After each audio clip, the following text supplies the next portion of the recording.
What's going on? What's going on? Let me kill the intro. Intro is done. Intro is done.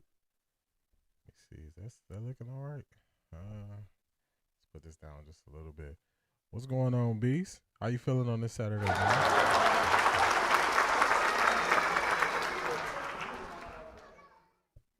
All right, getting everything set up around me. Looks like Ohio State is about to kick off to the team up north. Beast, who you got winning the game? Who you think winning the game today? Let me get this sound on. Sounds weird. Let's go here. And Marsh. And that will bring out Bryce Underwood, the freshman from Detroit. #1 recruit in the country, a mountain of expectations, and he's coming off his best and most efficient performance of his young career last week against Maryland. He's going against the best defense in the country, and it's also a complicated defense. So I do think it'll be imperative for him today, Gus, to utilize his legs and that athleticism. Two, Brent, three, what's going four on? times, scrambling around, trying to move the chains with his feet. Underwood, 16 of 23, 215 yards passing, 2 touchdowns against Maryland last week. On first down, they hand it off. Marshall, still ready. Jordan Marshall, out of bounds at the 40-yard line. Michigan gashing them for 35 on the first play of the game. Let's take a look at the Wolverines on offense. This is a young offense. They've got 6 freshmen starting in this ballgame, 3 redshirt freshmen up front. I think Jordan Marshall's going to have a big day. He's coming off of that shoulder injury and 4 straight 100-yard games. So we'll see how effective he is. Great run there to begin. And Andrew Marsh on the outside. He's the focal point of the passing game, #4. First down and 10 at the 39. Underwood to throw. Underneath. He finds his receiver. It's Marshall. He'll dive forward and get inside the 30 defensively for the Buckeyes. Well, this defense has 4 first-round draft picks right down the middle. It starts up front with Caden McDonald, their nose tackle. He is a big boy up front, number 98. 2 linebackers are the best in the country. Sonny Styles and the potential first pick in the draft, Arvell Reese, and then Caleb Downs in the back end. He's terrific. First down and 10 at the 29. Marshall now running right. And he'll crash across the line of scrimmage. Sonny Styles with the tackle. It's a terrific start so far here for Michigan. That first play over off the left side. You know, they feel like talking with Sharon Moore that their run game obviously is where they're going to need to lean and establish that early for their young quarterback. Thus, they have to do that on the edge. That outside C-gap is right over the tackle and the tight end. That's what they did on the first snap for the big run to Marshall. Second down and 9.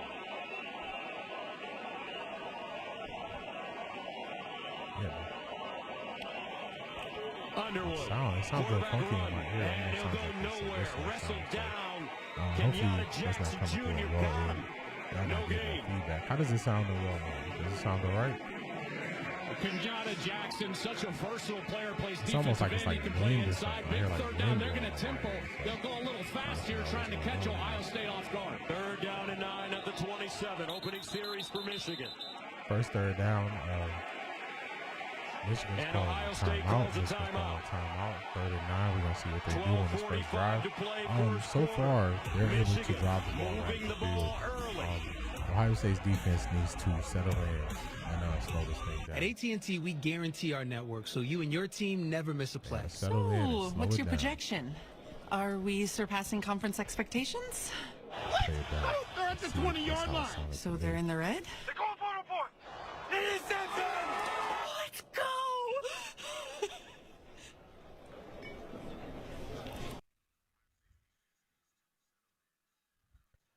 Oh, beast, man. I'm an Ohio State fan. Yeah, I'm going to Ohio State all day. Yeah, I'm going to Ohio State all day, man. Ohio State. Who you liking? You like Michigan or Ohio State in this matchup?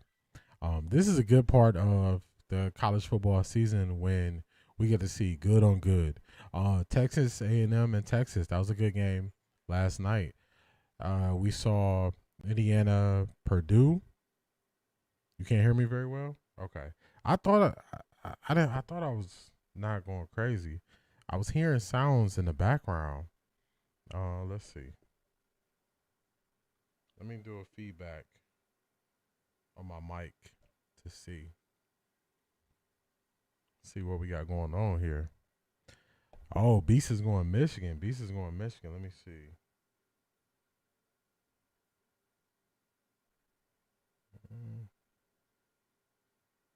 My playback button, mic monitor.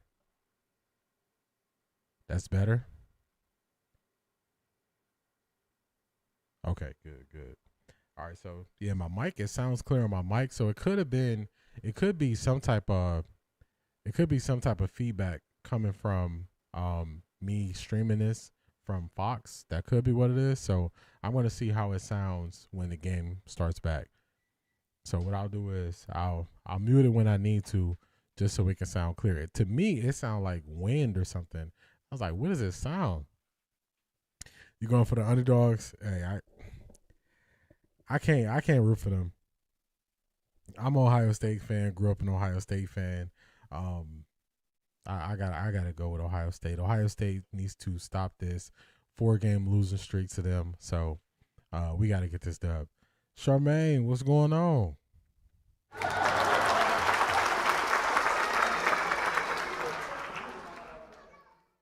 Charmaine, I dropped a Patreon exclusive video.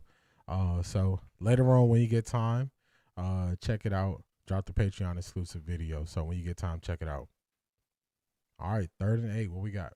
So at quarterback, Underwood flips it out and incomplete. They try a screenplay. It gets shut down. It gets shut down easily. I hear it again. So let's see. I don't stream that much. I'm not a fan of either of them teams, though, just like watching football. I feel you. This is a great rivalry. This is always a great game. It doesn't matter the records, the team records. This is just always a good game every single year. So definitely always a fun thing to watch. All right, Michigan State setting up for the field goal. I got to work on this feedback because I'm hearing the feedback in my ear. Let me turn the volume down a little bit on it. Maybe that's what it is. Let's see how it sounds now. Michigan gets the field goal. Michigan leads 3-0. Michigan on the board first. 12:37 to play in the first quarter. Coming up, Ryan Day and his offense after this. Ever changed a tire before? All right, just a little bit of feedback. I don't know what it is, but I'll figure it out. We still going to enjoy ourselves on this stream, so we're not gonna let that little sound get the best of us. We still gonna enjoy the stream. Let me just fix this up how it looks on my end. Let's put it there. Let's put it right there. It's going to be snowing tomorrow for Shador game. Yeah, that Cleveland weather, man. That Cleveland weather is something else beast.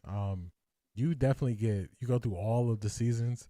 Let me look it up. Let's see what it's looking like. Let's see what it's looking like for tomorrow. Let's see what the forecast is looking like. Since I got family there, I'm always looking at, the weather, the snow, all those things. Let me see. But the snow that I saw yesterday, I was like, man, it's crazy. It's perfect now. Okay, good. All right, I think I figured out what it was that threw my sound off.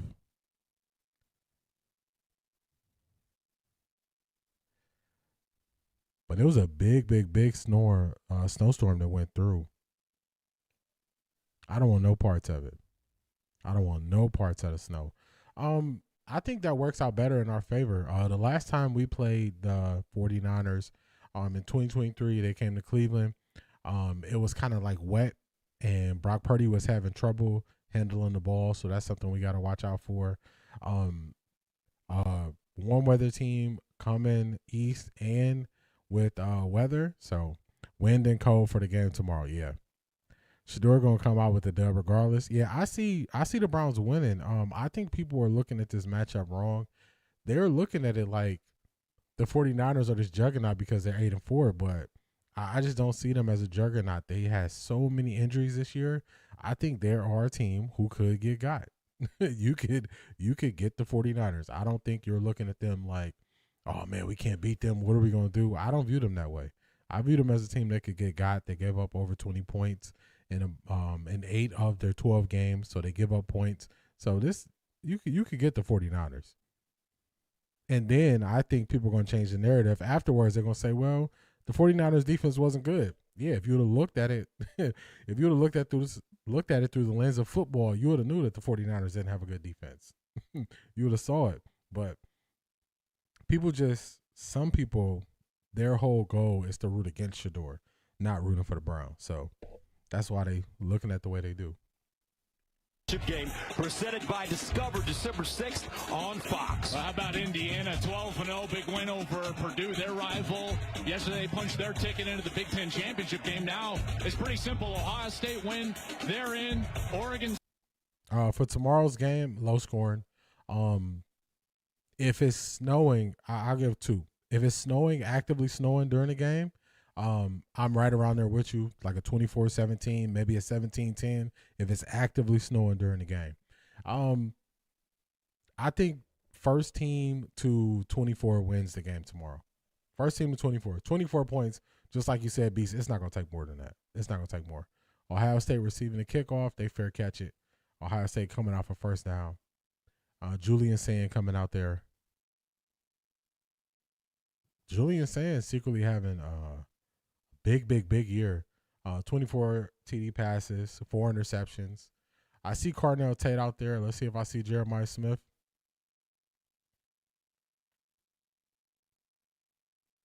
I see both. All right, Jeremiah Smith and Carnell Tate out there. That's what we want to see. That's what we want to see. Sideline before the game, he said, we're going to attack.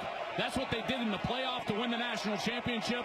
I would assume with the 2 stars back on the field, Tate and Smith, I think they're going to attack here early in the game. 27 touchdowns, only 4 interceptions for Sand this year. From the 25, Sand looks up top, incomplete. Intended for Carnell Tate. Zeke Berry in coverage, and he knocked that ball down. Ohio State wastes no time. Ohio State wastes no time. They throw it up for Carnell Tate. Michigan defender makes a good play, knocked the ball away at the last minute. This is a rivalry game. This is one of the oldest rivalries in college football. This is definitely a rivalry game, Natalie. Everybody hyped. Everybody hyped. I like them opening it up. Ohio State was way too conservative last year in this game. I like them opening it up already to start. That's a good sign. Injury. Out for the last 2. 2nd and 10 at the 25. Sane again near side. Oh, no. Interception. Hill. And Michigan with the first turnover of the game. Come on, Sam. They're letting you throw it, but he was sitting underneath that route. You can't force it. Don't force it. He was waiting. He was waiting for it. He knew the only thing you could do was a back shoulder. And he played the underneath because he had coverage over the top. You can't force it. You cannot force that. He stepped out of bounds right where he quoted at. Young quarterback doesn't see it, and a massive turnover for Michigan here early in the. Yeah, that's a big turnover. You don't want a turnover like that. Big turnover right there.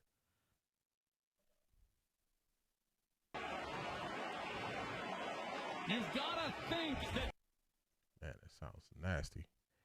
They got Jeremiah Smith and Carnell Tate on lockdown. Wet 11s, what's going on?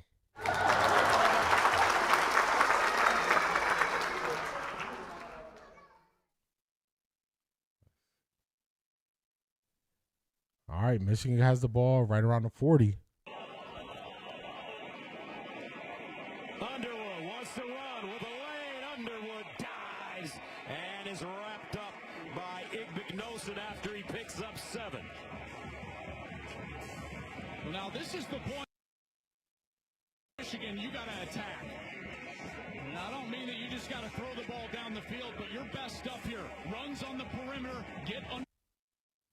Let me refresh this, see if I can get my sound a little bit better. My sound, it sounds nasty. Very nasty on my end. So let me refresh this, see if I can sound a little bit better. Wait 11, I'm working on I'm working on what you asked for about the 15 years of quarterbacks and see how they done. I'm currently working on it this weekend. I went to some stuff that I did previously. Mel Kiper has a good breakdown of it. So I got some stuff. I'm working on it. With Michigan as pullers, you've got Jake Guanera, the guard. He pulls over. Beautiful block by Jalen Hoffman, number 42. And then you've got Marshall, who, again, has been one of the best backs in the country the second half of the year. Good patience behind those pullers, and he takes it down the field, and Ryan Day cannot be happy about how this game is starting. Yeah, this game is not starting good. Not starting good. Underwood, another quarterback run. Come on, get there to him. And he'll get out of bounds inside the 10. Man, Ohio State defense needs to wake up. You got to wake up. Ohio State defense is sleepwalking through this thing so far. They need to wake up. Wake up. Wake up. You got to wake up. This is crazy. Wake up now. You can't keep letting them run up and down the field on you like this. What is this? Wake up. That's how you can get somebody open. 2nd and 8 at the 9. And they run it straight ahead with Marshall. You want to get ahead. You want to get ahead of Michigan. You don't want to be playing from behind of them. You want them to be playing from behind so you can force them to potentially throw the ball. You don't want to play this game. They got to hold them to a field goal here and get this thing going forward. They have to hold them to a field goal. And last week, 20 carries, 100 yards. They feel confident in Bryson Cusdall. Walk on, Cusdall. They call him Coos. 3rd down and 6 at the 7. Underwood in the corner, incomplete. Incomplete. That's what you need. There you go. Don't let them jump ahead of you. Don't let them do too much. That's what I want to see. That's what I want to see. They stopped them on 3rd and 6. They're going to send the field goal unit out there. Y'all already know.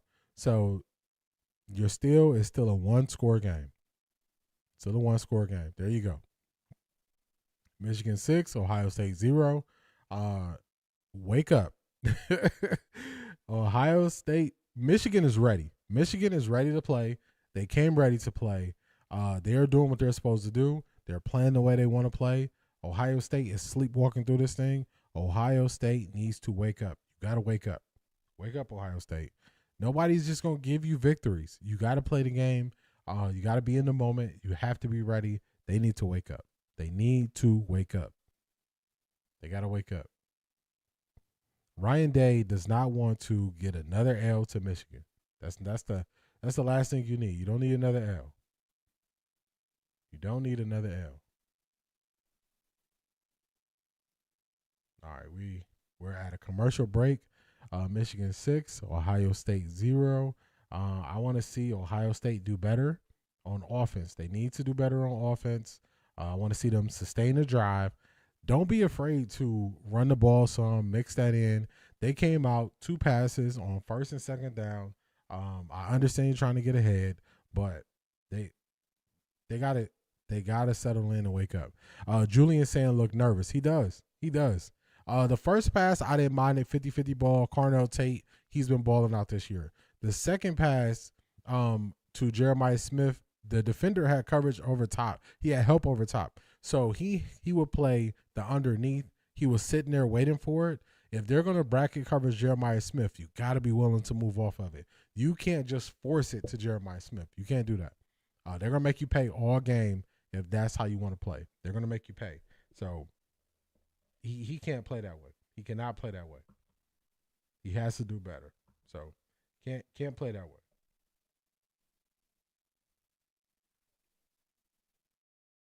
Can't play that way. This the last thing. This the last thing Ryan Day needs. Look at time of possession. Time of possession. Michigan has the ball for 5 minutes. Ohio State had the ball for 15 seconds. The defense is already kind of sleepwalking. They stepped it up on third down there, but you need to maintain the ball. You gotta hold the ball more than 15 seconds, man, on the drive. It's crazy. It's crazy. Get Julian Sands settled in. Get him settled in. Y'all watch any of the other college games this weekend? Y'all check any of them out?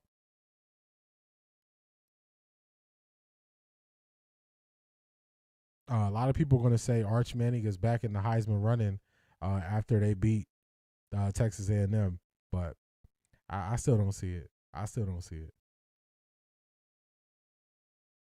He needs to go back to school another year.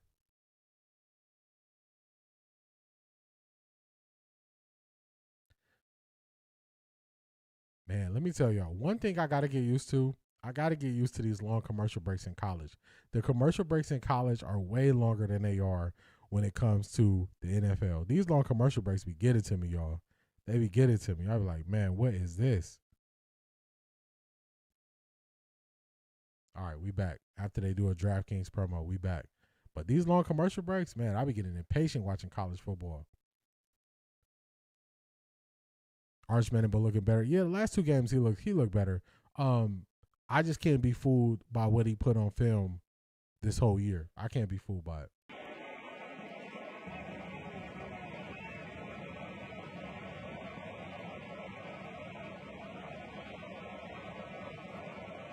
Sunderland.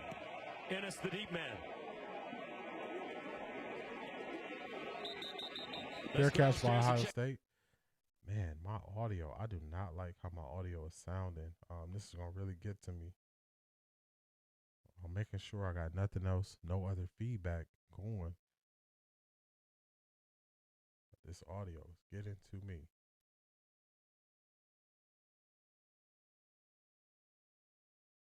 All right, Ohio State going out there. Julian Sand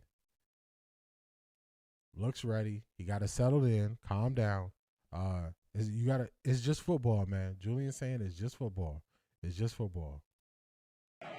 This is the mark of a quarterback. How do you bounce back?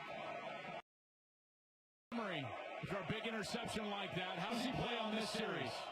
Bo Jackson in the backfield, the talented freshman. And they'll give it to him with a hole. And there you Jackson. Go. There you go. Better run, 2nd and 5, manageable. You got the whole playbook available to you. That's how you want to start the drive. What do you think Shedor's stat line going to look like? Depends on weather. It's all depend on weather.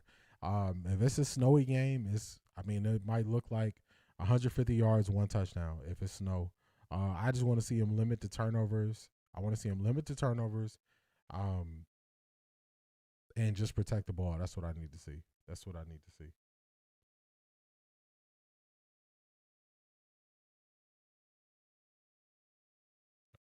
feedback in here, so yeah, that's all I need to see from Shedeur. I don't need Shedeur to try to be Superman. I don't need him to try to put the entire team on his back. I don't need none of that. Just play the game that's in front of you. I know people want to see, him throw for all these yards and they want to see all these big stats, but he has to play the game that's in front of him. So that's what I want to see. So where and why am I getting feedback? We gonna see. Turn all my stuff off that's around me because this feedback is nasty. All right, Ohio State called the timeout. We're back. Doing on that first series. 2nd down and 5. At the 30. Bo Jackson, the pistol. They give it to him, running right. All right, 3rd is short. That's all I want to see. 3-yard gain defensively for the Wolverines. Well, these linebackers have I saw that Shiloh video. I was making a video for Patreon this morning, and I started getting distracted because as I went in, I put up my YouTube on my computer. I'm going to get ready to react to it and all these things, and then I went and started watching the Shiloh video. Shiloh is so funny, man. He is so funny. He's so funny. He said, hopefully Shedeur play good so He could get the Browns to sign me. I could be number 21. The big guy weighs 230, saying, rolling. Good play. I like it. Good play. Nicely done. There you go. I like it. Bootleg, roll him out to the right, throw it to the tight end, get the first down. There we go. Extended drive. This is what I like to see. Great play. Defense sold out, went for Sand, and he got it over top to the tight end. Great play. That's what I want to see. Great play right there.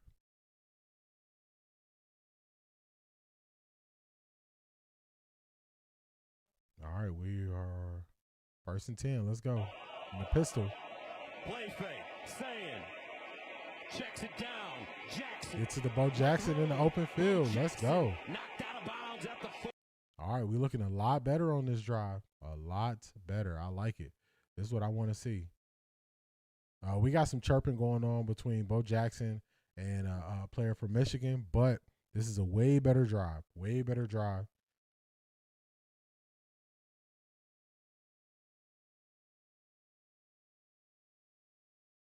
Great block by number 1 for Ohio State.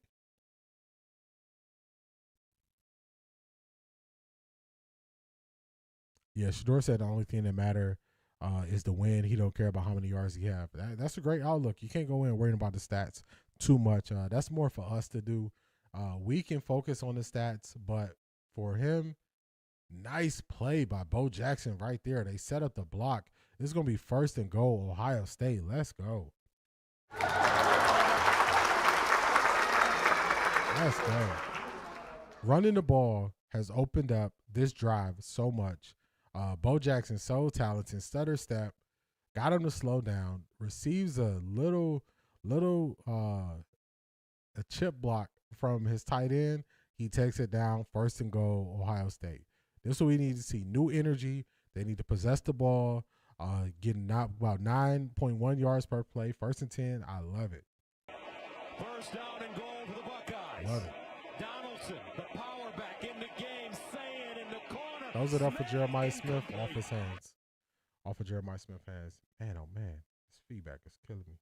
I gotta work to get this corrected. I don't like it. Little distraction, but that's okay.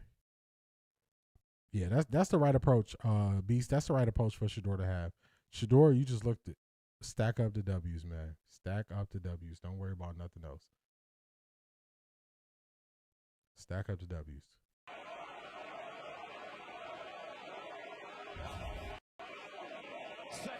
Man, it sounds nasty.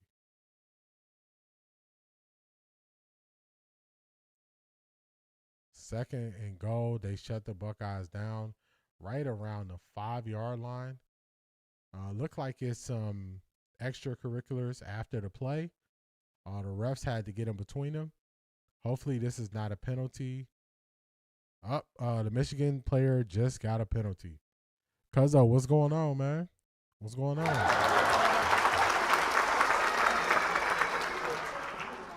Hey, you see Ohio State is moving the ball on this drive. It's looking a lot better. A Michigan player kind of headbutted a referee right here. He headbutted a referee. Unsportsmanlike conduct. Defense, number 1. Half the distance to the goal. Automatic first down. That's number 1's first down. Toward this ball. Oh, that's a massive mistake. I got money. They have absolutely. Natalie with the super sticker. I appreciate you. Thank you for all of your support. I appreciate you for being here. Thank you.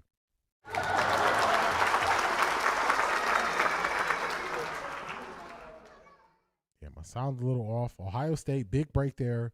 Unsportsmanlike penalty on Michigan. They get another opportunity, another crack at it. They get an automatic first down. They get it down to about the 1-yard line here. 2nd and goal for Ohio State. He said Shiloh can't wear number 21 because of Denzel Ward got it. Yeah. Denzel Ward not giving up his number. He's not giving up number 21. That's legend status for the Browns. Why would he do that? I don't know why he just headbutted that ref. I'm surprised he didn't get kicked out the game for that. Real surprise. There we go. Get in there. Looks like Donaldson. Did he get in? Come on, man. Y'all can get 1 yard. Y'all can get 1 yard. 3rd and goal. I'm lining up. I'm not getting cute. I'm running this thing again. Good on good. This is where you show that you're the more physical team up front. I'm lining up. I'm running this thing again. We are running our best power play that we have. Our best power play. We got to get this ball in. We need a touchdown.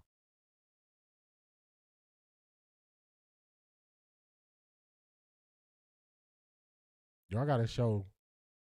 Michigan defender down on the play. They're out on the field checking on him. Hopefully he's okay.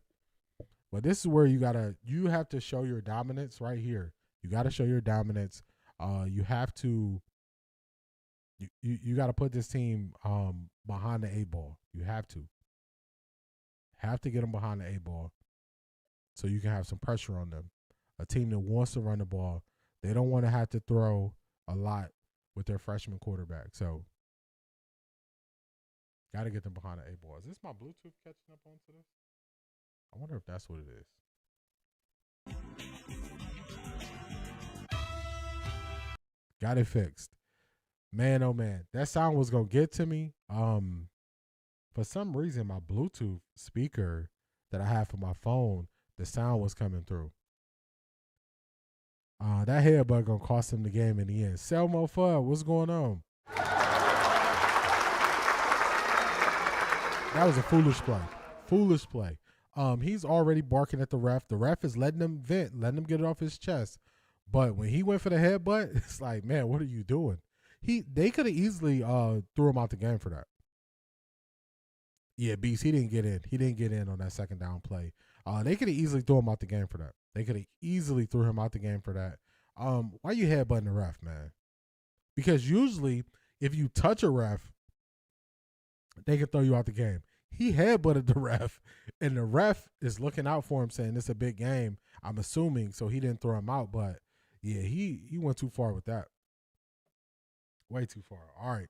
We got our sound corrected. I can focus now. I was a little bit distracted, but I just know that I can't have my Bluetooth speaker this close. Yeah, the Bluetooth got me. Brett, the Bluetooth got me. It's the Bluetooth to my cell phone. I didn't have Bluetooth on, so my computer was trying to pick up the Bluetooth from my headphones, and that's what it was. But we sound better now. We sound a lot better now. But I'm telling you, I was going through it over here. I was trying to stay locked in and focused, but it was getting to me. It was getting to me. Charmaine, it's all good. We got this, Charmaine. Charmaine, we got this. We got this. It is all good. We got this. We got this.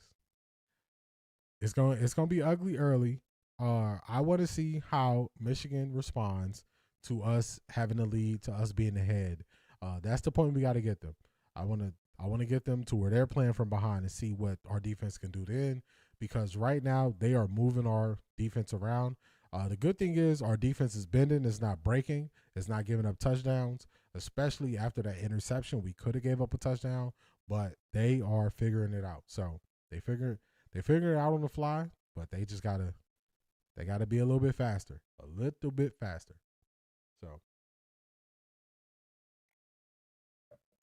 I'm encouraged. If we can punch it in here for a touchdown, we got to punch it in here for a touchdown. Big house. They took a look at this, Joel. Yeah, they upheld the call on the field. C.J. Donaldson short, and so now it'll be 3rd down. He was that short because the hand he had the ball in. He had it in his right hand, which is cool. You want to protect it with your strong hand, more dominant hand. But let's go. 3rd and goal. Let's see if we can punch it in here. They go QB sneak. Let's see where they mark it. Where are they? Oh, my goodness. They're saying he's short. All right, this is confusing. They're saying he's short. ESPN is saying touchdown. Let's see what happens. They're showing an overhead view. I like this view.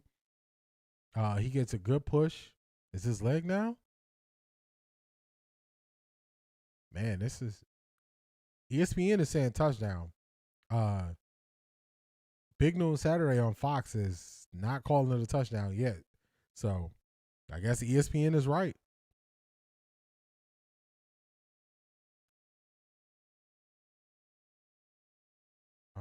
is the ball? All right, they called it a touchdown. The goal line, there was no indication from the two side officials who came running in. A touchdown isn't further review. So they'll take a All right, they're taking a look at it, y'all. That was a very close play right there. Very close play right there. They are taking a look at it. Beast. I was looking at those angles that they're showing. It's iffy, man. The only thing that's gonna save them is they initially called it a touchdown. And you can't clearly see where the football is. Can't clearly see where the football is, but from this side angle that they're showing right now, yeah, you can't even see it. I don't know which ones are his legs or I can't even tell. I can't even tell. But they're reviewing it. They're reviewing it. ESPN has said it's a touchdown. Oh, no. If that's him and that's where the ball is, he's short. Oh, my goodness. This is a big decision right here. Big decision right here. They're looking at the camera angle down the sideline. That's the one where it looks like he did not get it. Yeah, Beast. Unfortunately, I'm agreeing with you. When they show this side angle, and you identify who he is, it's hard to see. The only thing is they initially called it a touchdown, so I wonder if they're going to see enough to say it wasn't a touchdown. That's the key. But let's see. I see what they say. Don't want to settle for field goals. You can see there's just starting to be some snow flurries here. After further review, the quarterback's knee was down short of the goal line. Beast, you are right. Beast, you are right. You're right, Beast. They said he didn't make it. They said he didn't make it. All right, if you're Ohio State, what you doing? If you're Ohio State, if you're Ryan Day, what are you doing? 4th and goal from the half-yard line. Ohio State is going for it. Do y'all agree with him going for it?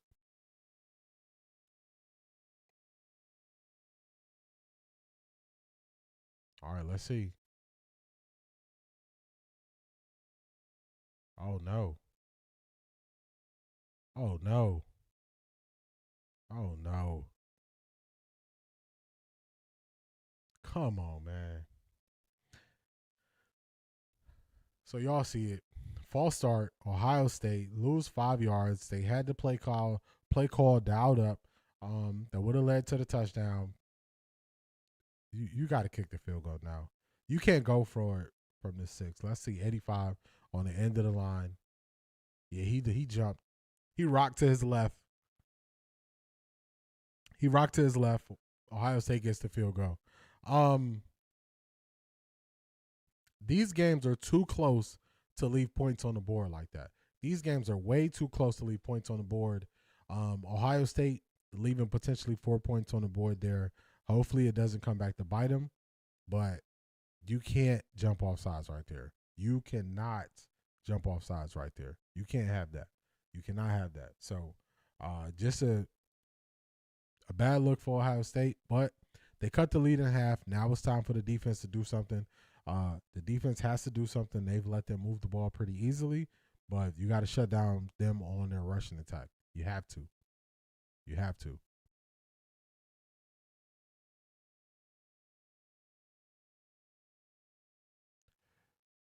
Man, they're showing all the lowlights from Ohio State's game last year, which is crazy. We don't want to see the lowlights.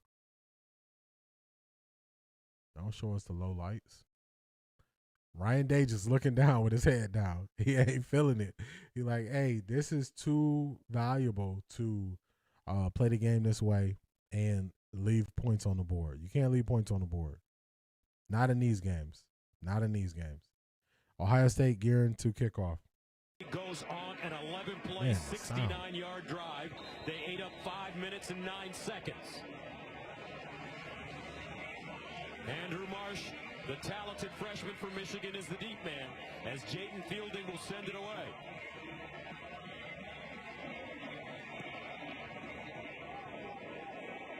And he kicks this one out of the end zone. All right, he kicks it out. Kicks it out. of the back of the touchdown. It's going to be a touchback. We're going to see what Ohio State does on this drive. Big Ten Championship is next Saturday, 6:30 Eastern. Ooh. All right, so it's between Ohio State, Oregon, and Michigan, who will play Indiana. They playing in Michigan. Yeah. Yeah. I want to see them get some pressure on Bryce Underwood. I want to see how he handles pressure. So let's see how it goes. This is their first snap from 25-yard line. And he'll hand it off to Kuzdal. Come on, man. Kuzdal, a word. You know they want to run the ball. You know they want to run the ball, man. So you got to do better on stopping the run on first down. You have to do better at stopping the run on first down. What are we doing? What are we doing? Ohio State defense, I need more. All year, people telling me Ohio State got the best defense in the country. I need more from you. I need more. I need more from Ohio State.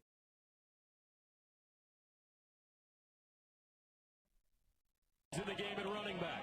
Play fake. Underwood steps up in the pocket. Oh, there you go. There you go. There you go.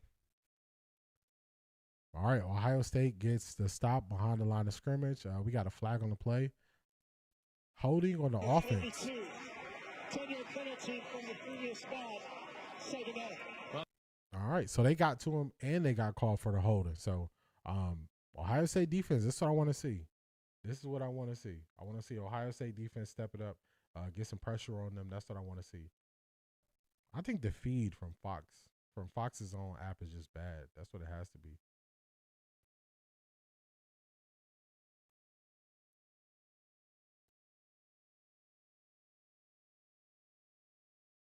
Ohio State declined the penalty. Here this week, he's trying to give it a go, but it's been mostly Hoffman in the game at fullback. 3rd down and 5 at the 30. Kuzdal remains in the game. Underwood looking. They almost get to him. Come on, get him down. To make a move. They'll get across the line of scrimmage, but not enough for the first down. And the Wolverines. That's a gutsy call right there by Ryan Day. Ryan Day declined the holding penalty to make it 2nd and 15, and he declined it to go to 3rd down. So 3rd and 5, and Ohio State gets to stop. Great coverage on the back end in the secondary, and Underwood tries to break and scramble for it. They tackle. They get him down. So Ryan Day trying to put some confidence and belief in his guys by showing them, hey, we don't need to take them back 10 yards to give them another opportunity. We don't need to do that. So we get a punt from Michigan. This is what I like to see. Pretty good return. Pretty good return. Right about the 38-yard line, if I'm seeing that correctly, somewhere in there. So Ohio State offense back on the field. Let's go. I'm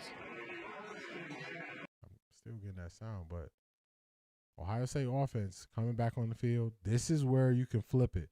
You can flip it here. You can start leading in that time of possession. You get some more plays off. So let's go. Let's go. Charmaine, just like that, we back in this thing, Charmaine. We back in it. We back in it. 1st and 10. Let's go. The 37, both teams have run more plays in their opponent's territory than in their own.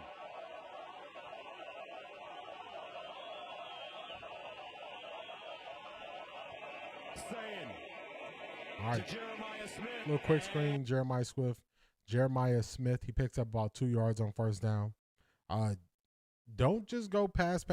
Remember, y'all got the ball up the field. Y'all drove up the field by using Bo Jackson attacking from running the ball. So just don't get too away from him today. Oh, it's Jeremiah Smith's birthday. He turned 20 years old today. Shout out to Jeremiah Smith. Happy birthday. 20 years young. All right, 2nd and 9.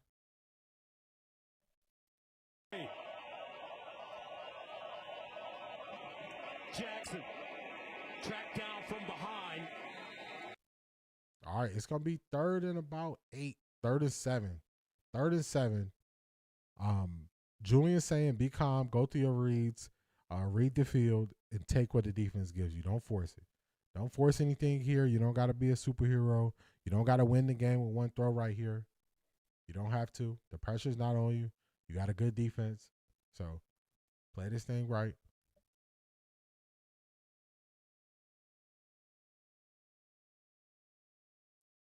All right, let's go. 40. Saying with time underneath. There you go. And a first Right at the first down marker. Let's go.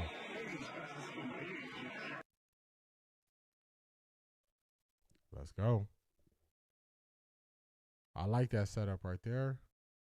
Get Cornell Tate open. By having them lined up close to each other, not a bunch, but close enough, Michigan has to play back. So you're just setting up the easy underneath to him. Setting it up well. 1st and 10, Buckeyes are moving. Ohio State. 1st and 10, let's go.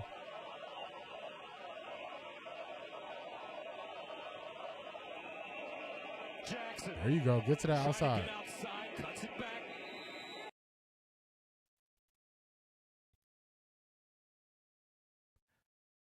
If Ohio State just believes in running the ball, that's the end of the first quarter. Ohio State driving. Michigan 6, Ohio State 3. Believe in running the football. Understand the value of it. Understand the value of running the football and keeping their defense on the field. And you're going to have this thing. You're going to be able to pull this thing out.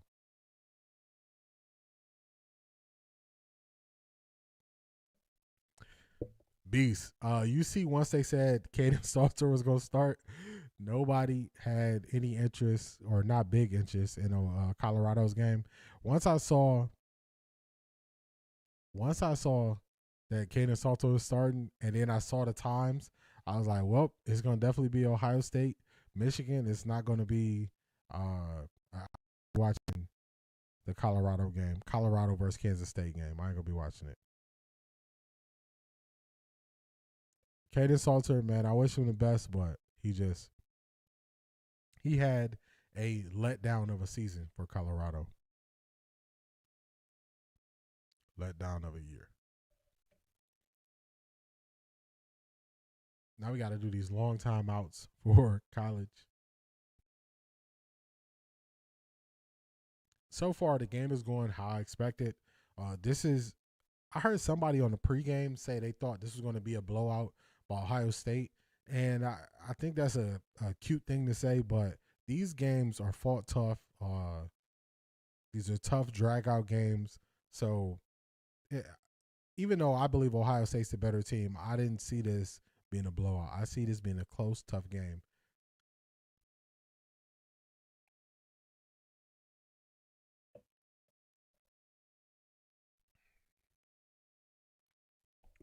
Close, tough game here. Ooh, excuse me. But I'm happy we're getting to the good games. I'm happy we're getting to the good on good. Like we're next weekend, Big Ten championship game. I don't know yet if I'll be streaming. If it starts 6:30 Eastern, I might stream. I'll let y'all know throughout the week how my plans go for streaming the following week. But if I'm going to stream that game, do a watch party, I'll let y'all know early enough so y'all will know. I'll let y'all know throughout the week. Not sure yet, but it's up in the air. We'll see. I might have to find a way to stream if it is, in fact, if it is Ohio State versus Indiana, definitely something I would work to stream. That would be more than worth it to stream that game to me.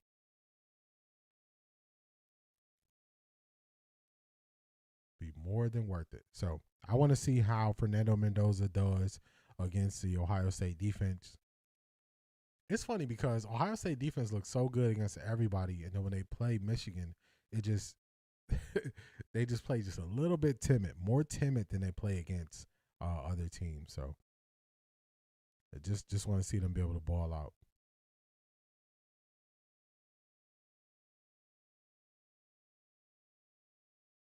Want to see them ball out.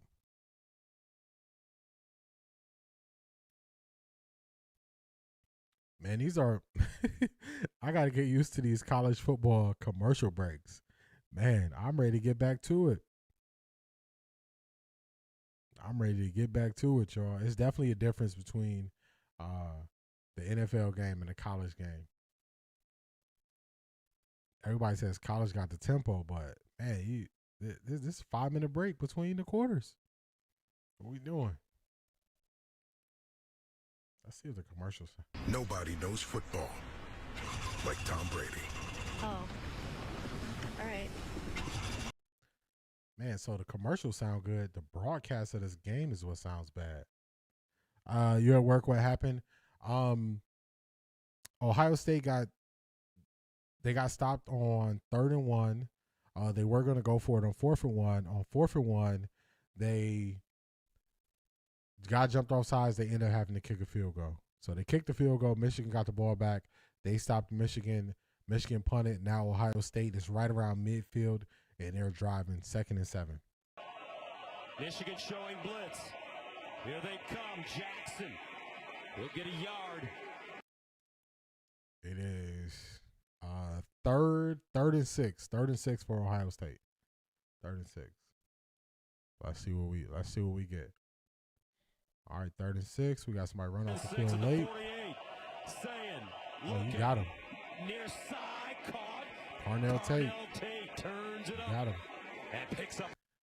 Carnell Tate is definitely going to have to dominate his matchup. They're going to send the help to Jeremiah Smith's side. So that's going to open things up for Carnell Tate. Nice route there. He set up the defender. Defender thought he was going deep. He came back, got the ball. Easy. Pitch and catch right there, y'all. Pitch and catch. All right, 1st and 10. The wide corner a lot. First down at the Michigan 40 for the Buckeyes. Beast, it's crazy, man. So I'm seeing ESPN updated on my other screen faster than I'm seeing the actual play. How far behind would you say I am? You think I'm behind by about 30 seconds?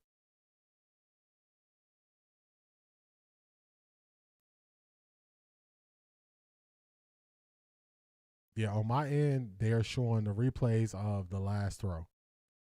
They're showing replays of the last throw on my end. They just showed about 5 different replays.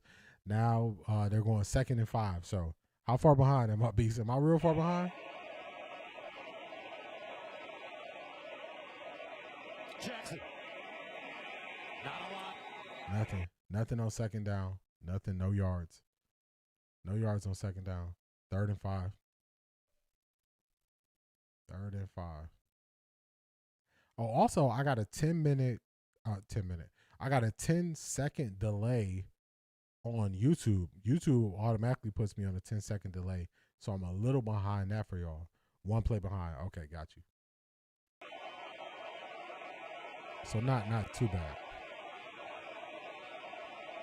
3rd and 5. What we got? They might be sending pressure. Julian Sand trying to get the protection right. They send pressure. Ohio State tries to run. They get nothing.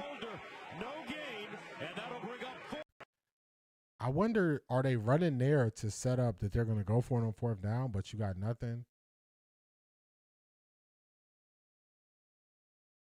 Stand on the field. Okay, I get it. You run there just to try to see if you can get it because you always had the intent of going for it on 4th down. That makes sense. Otherwise, I can't see running on 3rd and 5. Otherwise, I cannot see running on 3rd and 5. All right. Oh, we don't have no safety over top. Jeremiah Smith at the bottom. Lines up. Ha, that's where he went. Let's go. Yeah, no safety. No safety over the top of Jeremiah Smith. One-on-one coverage. Safety got to come all the way across the field. You got to throw that up every single time. Charmaine, if you're listening, Ohio State just scored a touchdown. You had one-on-one coverage on Jeremiah Smith. Ooh, nice double move. He got him. He got him to bite. The safety was too far to the middle of the field. You got to throw that up every time. So, great route, great catch, great play. Ohio State gets a touchdown. Let's go. I like it. I saw that right away. When I saw that safety right around the middle, the middle hash, I was like, single coverage. You gotta throw that up. Every time you get that, you throw it up. That is Julian Saint's evolution. In game 1 versus Texas, there were some opportunities he could have taken. He did not take them. Scoring is under review. Okay. There were some opportunities that he did not take in game 1 against Texas that he knows now. Yeah, what do they mean? That's a touchdown. I don't know what they're looking at. I don't know what they're looking at. That's a touchdown. What we looking at? Yeah, I don't know what they're looking at there. But yeah, that's a touchdown. When you get that type of coverage on Jeremiah Smith, you got to throw it up to him. You got to throw it up to him. What are we doing here? Let's see what they're talking about. Ooh. Oh, my goodness. This is going to be a massive call because he loses control and then never gains control before that foot hits out of bounds. Man, what's happening here? All right, so they are reviewing this touchdown play, but what would you call it? Would you just put him down at the 1 yard line? What is happening here? He has control.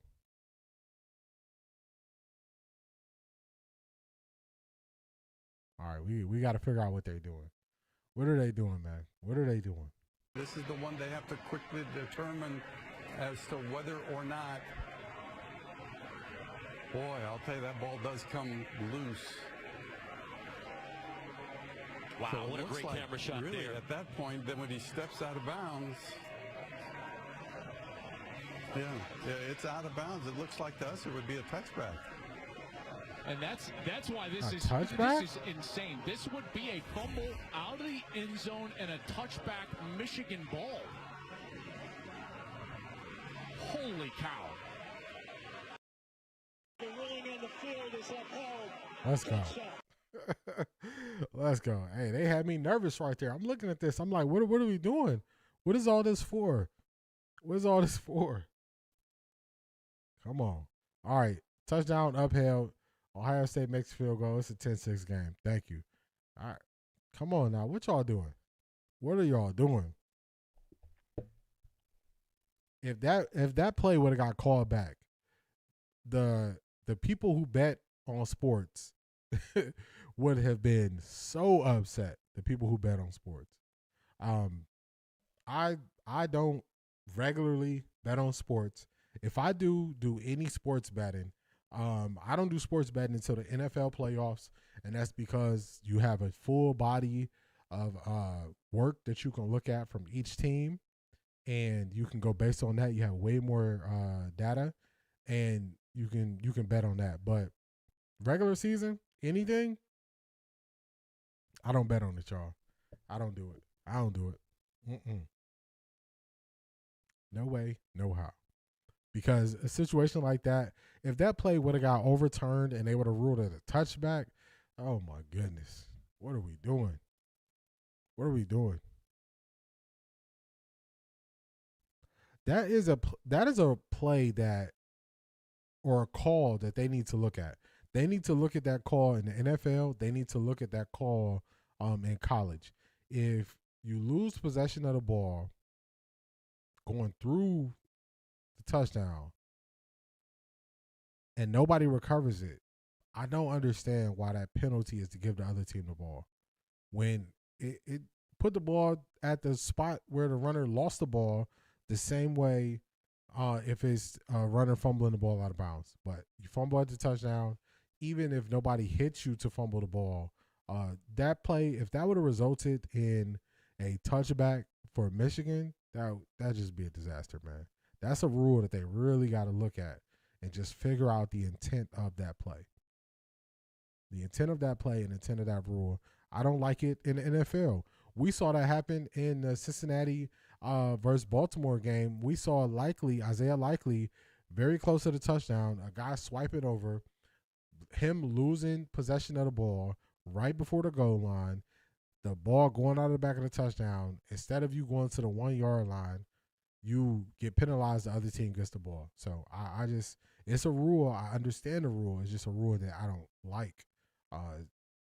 The penalty for fumbling right there is way more than the penalty of fumbling anywhere else on the field. And that part just doesn't make sense to me.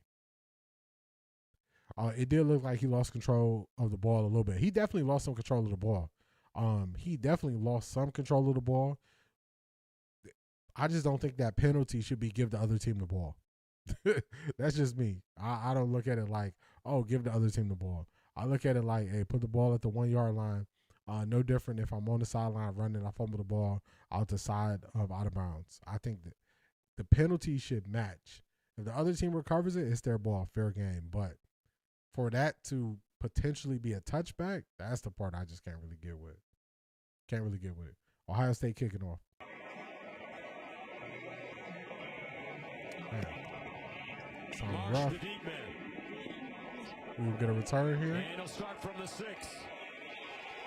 Great coverage from Ohio State special teams unit. They get him down quickly. He gets no extra yards. No extra yards. All right, we get to see Michigan play from behind. We get to see their young quarterback play from behind. We want to see how he plays. Party. The Cosm experience makes it feel like you are actually at the game, giving fans amazing views in a completely immersive. Man, I want to go to one of those Cosm places and watch the game. Even if it's NBA, I want to watch a sports event from one of those Cosm places that they have across the U.S. where it looks like you're sitting at the end zone line. I like that view. I want to definitely experience that. All right, Michigan runs the ball on first down. Ohio State not going for it. Ohio State not going for it, 2nd and 8. Why is Ohio State and Michigan rivals? I never looked into the reason why. They just been rivals the whole time I've known, from being in the Big Ten so long and always playing each other. That's not a bad question. Let me look into this a little bit more. Let me look into it more. 2nd and 8 here for Michigan. Series, 2nd and 8. Coastal again, bottled up. Livy bursts across the 20. Pierce with the tackle. They give him 4. All right, 3rd and 4. 3rd and 4. Let's see what Ohio State defense can do here.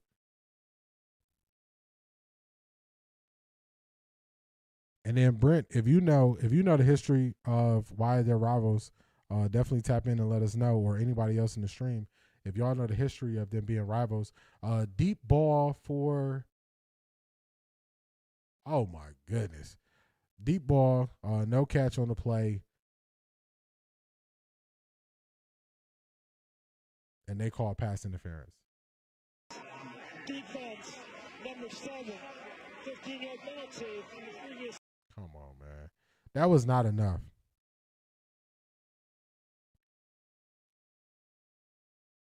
All right, so B, so what I'm seeing so far is it dates back to 1897. They played each other well over 100 years. The rivalry became legendary during the 10-year war, 1969-1978, when Coach Woody Hayes and Bo Schembler battled each other in a series of fierce, high-stakes games. So it's very, very long-standing rivalry. All right, 1st and 10 Michigan. They go to run. Man, you can't give up these big runs on first down. You got to stop the run on first down. All right, so over 100 years, to this rivalry. So very long standing rivalry. No mystery why Michigan has won this game 4 years in a row. It's because they've been able to win the line of scrimmage, and those 5 guys up front, they're tasked with doing that for their young quarterback in the backs here today. 2nd and 5. Coastal. And with a burst. He's got speed. And gets thrown out of bounds, but another. Man, they got to be able to stop the run. This is crazy. Michigan is averaging 7.6 yards per rush, 14 attempts, 107 yards. They have to be able to stop the run. This is crazy. Just getting bullied at the line of scrimmage. Bullied at the line of scrimmage.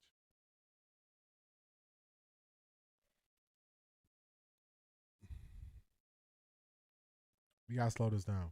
Run game is starting to get heated up. First down for Michigan at the Ohio State 36. Coastal again. And this kid is so impressive. All right, second down. They do better on first down there. You can't let these guys run wild all over you. We got to slow down this run game. We have to slow down this run game. This is crazy.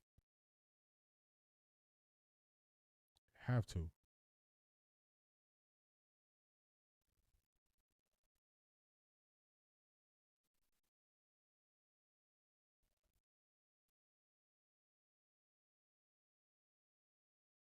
Yes, leader in yards per game. When he hurt his foot, he left after the Michigan State week. Then Marshall was outstanding, and now Coastal has been good. 2nd and 8 at the 34. Coastal. And he There you gets go. walloped. Big play there. Big play there. It's going to be about 3rd and 6. 3rd and 6. All right. That's a passing situation. This is what we want to see. We want to see how they react to being in passing situations.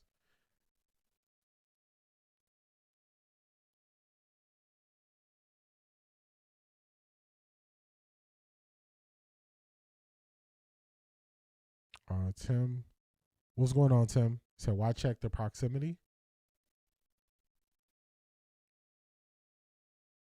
Are you referring to like the rivalry and it being so competitive? How close they are to each other? Michigan first down on 3rd and 6 there. 1st and 10, Michigan.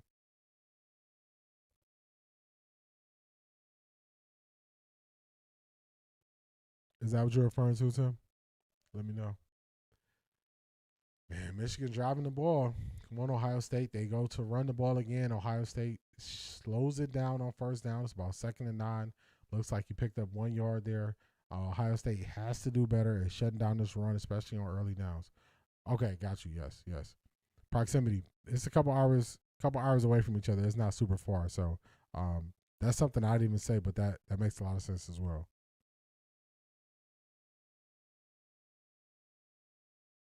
That makes a lot of sense. 2nd and 9. At the top of your screen. 2nd and 9 at the 25. And Come on, get him. There you go. Great pursuit by the Ohio State defense. Great play right there. Great play right there. Number 97, Jackson, balling out. Great play. Containing him in the backfield. 3rd and 14. This is what I want to see. What Ohio State defense can do. 3rd and long. Arvell Reese making the play. 3rd and 14. Let's go. The best parts of Micah Parsons and Abdul Carter mixed into one. 3rd down and 14 at the 30. Big play for Michigan. Underwood in trouble. Dumps it off. Let's go. And Arvell Reese is there to just level. Man, another big play by Arvell Reese. Let's go. Another big play. Michigan's going to have to settle for a field goal attempt here. This is what I want to see. How long can you hold Michigan to field goals? I'm excited for tomorrow's matchup. Have you considered winning out and getting a wild card? Bet you Shedeur Sanders has. Very, very, very excited for tomorrow's game. I'm trying not to jump too far ahead of it, but I think the ceiling for the Browns is probably like winning out or 5-1. I think the floor is winning at least 3 of the last 6. So definitely bringing a level of excitement. Definitely some excitement going into it. And you give that defense another reason to play hard, another level of hope with an offense or a quarterback they believe can put some points on the board. I'm excited. I can't wait. It goes against all the people who said changing the quarterback wasn't going to do anything. I always said it from the beginning. A quarterback can unlock some things that are not happening. And people, they just, oh, you caping for Shador. Okay. You just look at it on the football. If you just look at it based on football, if you want to be able to run the ball better, you need to get them to stop putting 7 in the box. To get them to not put 7 in the box, you can't run them out of that, really. You got to throw them out of that coverage. So last week, they threw them out of cover 0. They threw them out of cover 0. What did O-line get off this past week? Let me read that again. What did O-line get off this past week? Oh, PFF. Okay. Let's see.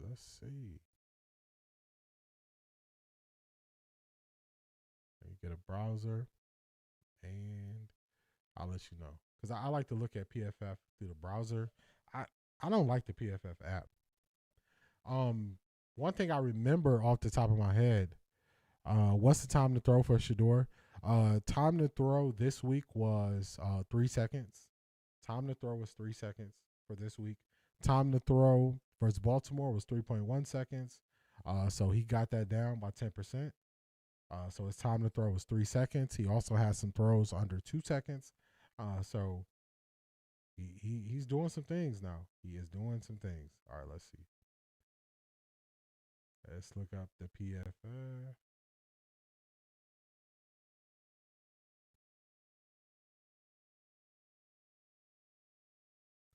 All I know is Jerry Jeudy need to tighten up. Yeah, everybody at Jerry Jeudy neck. Jerry Jeudy got to get that focus. He has to get the focus. All right, let's go blocking.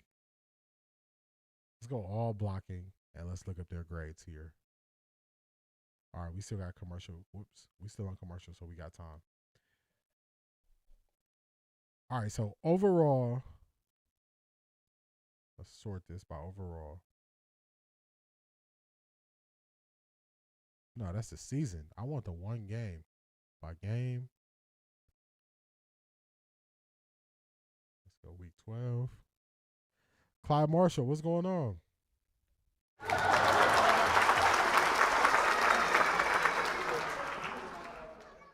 All right, we got sound back. The next 2 years, I promise you, I will not lose to them. I can't lose to them for the next 2 years.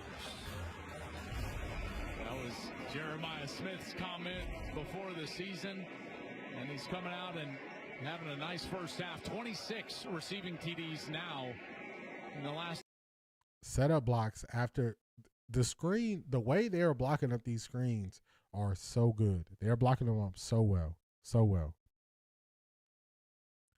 Hello, my friend. In 1973, I watched Ohio State versus Michigan. 2 black quarterbacks battled each other. Cornelius Green versus Dennis Franklin. Man, that's a throwback. That is a throwback. 1973.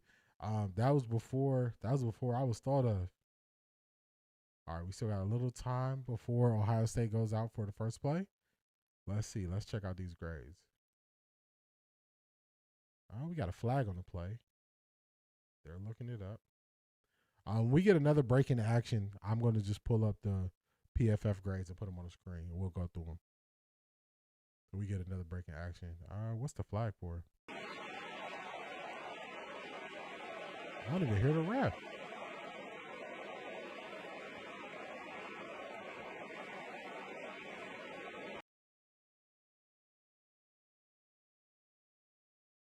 I'm just as lost as Ryan Day looking at this. What's the ref saying? What's the penalty? I don't know. The penalty's something. The ref's microphone was not on. I couldn't hear him. Okay, so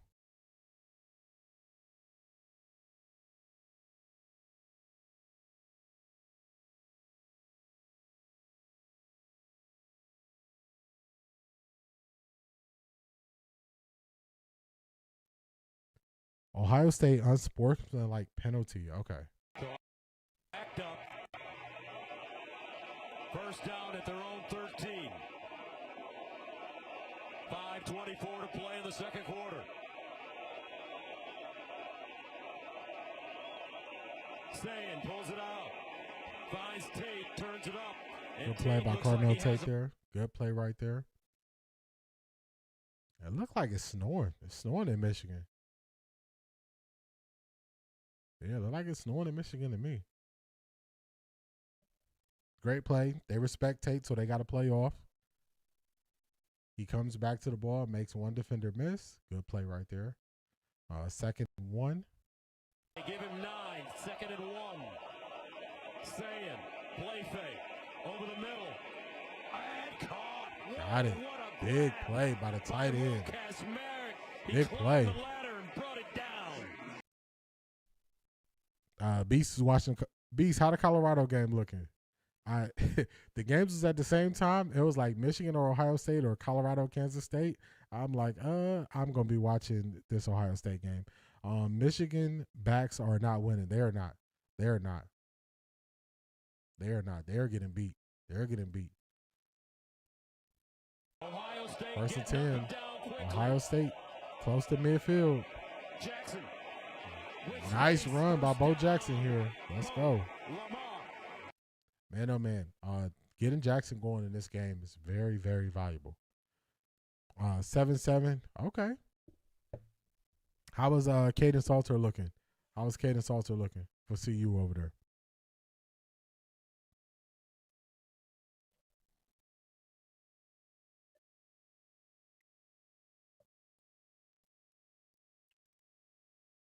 All right, 1st and 10. I like the way they're mixing in the run here. I like it. I like what Ohio State offense is doing. Julian saying, all day to throw it. Forever. And just throws it away. Good. Bunch of time to throw. He just threw it away. Safe play. I like it. Bo Jackson got hit pretty hard coming out of the backfield there. He had an opportunity for him, but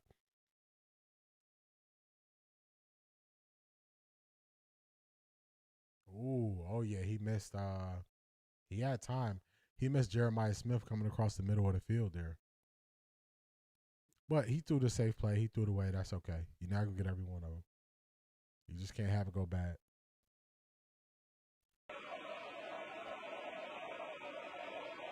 Corner will take that motion. Saying, looks that way. Drops it off. Jackson. And Jackson. All right, you get half of it back. 3rd and 5. I can live with it. 3rd and 5 is manageable. I can live with that. I can live with the 3rd and 5. All right, give us something. Give us something, Julian. Give us something on 3rd and 5. He's going to come out of the game right now. He's on the sidelines. It means Smith will be the wide receiver split out top of your screen. 3rd and 5 at the 32.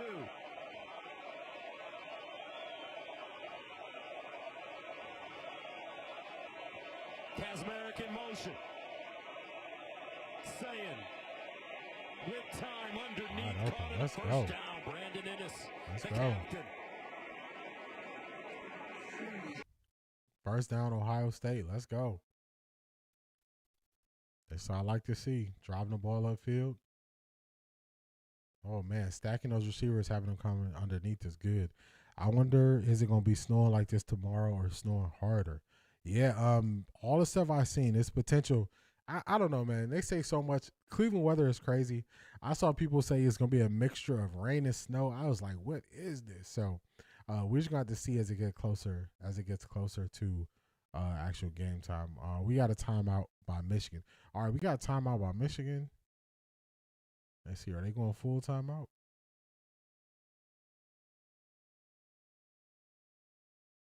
All right, they're still showing the game, so they might be going 30-second timeout.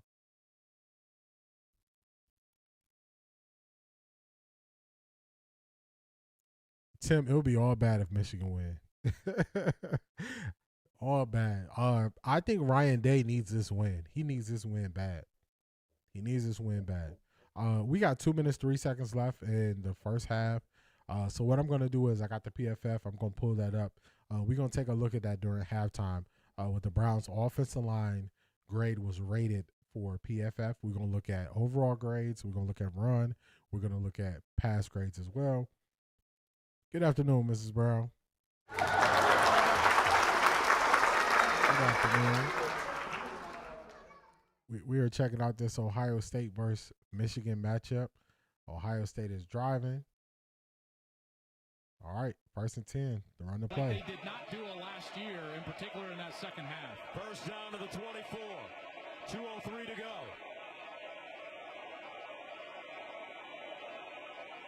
Saying inside handoff. Ooh, I like this play. Jackson cuts it back. And he'll get close to that first down marker.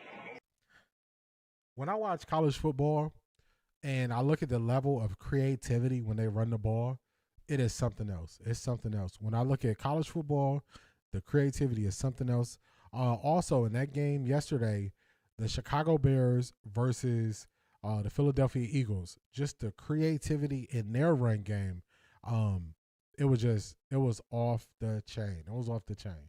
So just the creativity, the Browns need to borrow somebody's playbook when it comes to running the ball. They need to. All right, let's see what we got. All right, so we got, that's all offense. Let's go run blocking. All right, so we got the overall run. We got the run blocking grades. We got Ethan Pochich. He was a 71.5. Joe Antonio, he was a 65.3. David Njoku, 63.3. Jack Conklin, 61.8. Jerry Jeudy, Cedric Tillman, Quinshon Judkins, Dylan Sampson, Malachi Corley, Shador Sanders block rate, until we get to Tevin Jenkins. So, man, oh, man. Wyatt Teller was Harold Fannin tight end. Harold Fannin was a 58.3. Wyatt Teller was a 54.7. And Cam Robinson was a 51. So you see it gets real once you go down the end. It seems like the Eagles is on the downfall. Yeah, I agree with that. I agree. Their offense is not creative enough. So people wanted to say it was okay because they're winning. The only problem is when you stop winning, it doesn't look as good. Their offense looks the same in winning and losing. And a lot of pressure is on Jalen Hurts to perform better. A lot of pressure. All right, let's go through the pass blocking grades. You got Joe Antonio, 87.5. He's the highest. Then you have three running backs. You got Quinshon, Dillon, and Jerome Ford. Then you have your tight ends. Harold Fannin, 70.3. David Njoku, 69.2. Third tight end, Brendan Bates, 68. Then you have, you're rounding out with the rest of your offensive linemen. Tevin Jenkins, 66.3. Cam Robinson, 64.2. Ethan Pochich, 63.4. The two lowest graded in pass blocking, Jack Conklin and Wyatt Teller. When I rewatched the film, I rewatched the TV copy first. On the TV copy, just watching it and have my sole focus be on the game, I noticed that Wyatt Teller didn't have the best game. Wyatt Teller did not have the best game once I watched it back. And then once you get to the run blocking and his pass blocking grades, you see it. He's on the lower side of both, but his pass blocking grade was rough. He was really getting thrown around. Jack Conklin was getting pushed into the backfield. So we got to win when it wasn't the greatest. But I think the days of the middle or the interior of the Browns defense being a strength, I don't know if we can just write that off anymore as them being a strength. Second one here for Ohio State.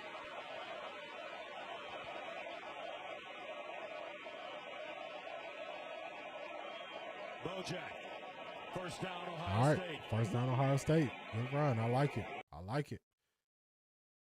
Chew a little clock. Don't really leave Michigan time. Ohio State gets ball after the half, so definitely some pluses here. No need to rush.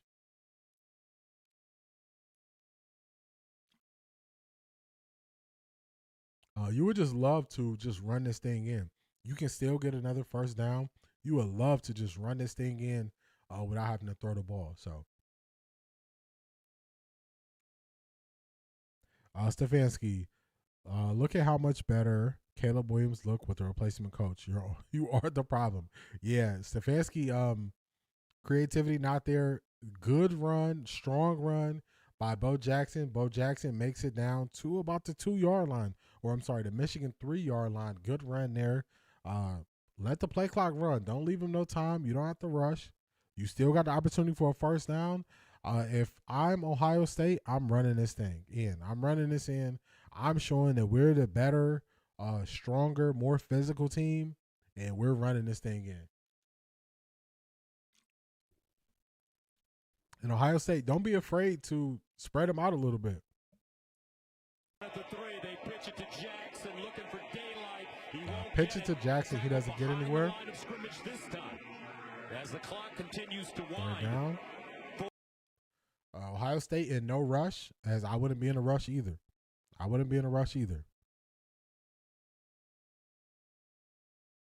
Clyde, that's one thing I always said, that when a team has an idea that you could potentially be the answer at quarterback, if you could potentially be the answer at quarterback, the coach is out. The coach is out. If the coach can't maximize your talents and you have an idea that this could be the guy, the coach is out. So even with Kevin Stefanski believing in Dylan Gabriel the whole time before this, that shows bad on him. That shows, what is he looking at? What is he seeing? So we got a timeout here. Timeout by Ohio State. 19 seconds left. I like it. Don't leave too much time on the clock.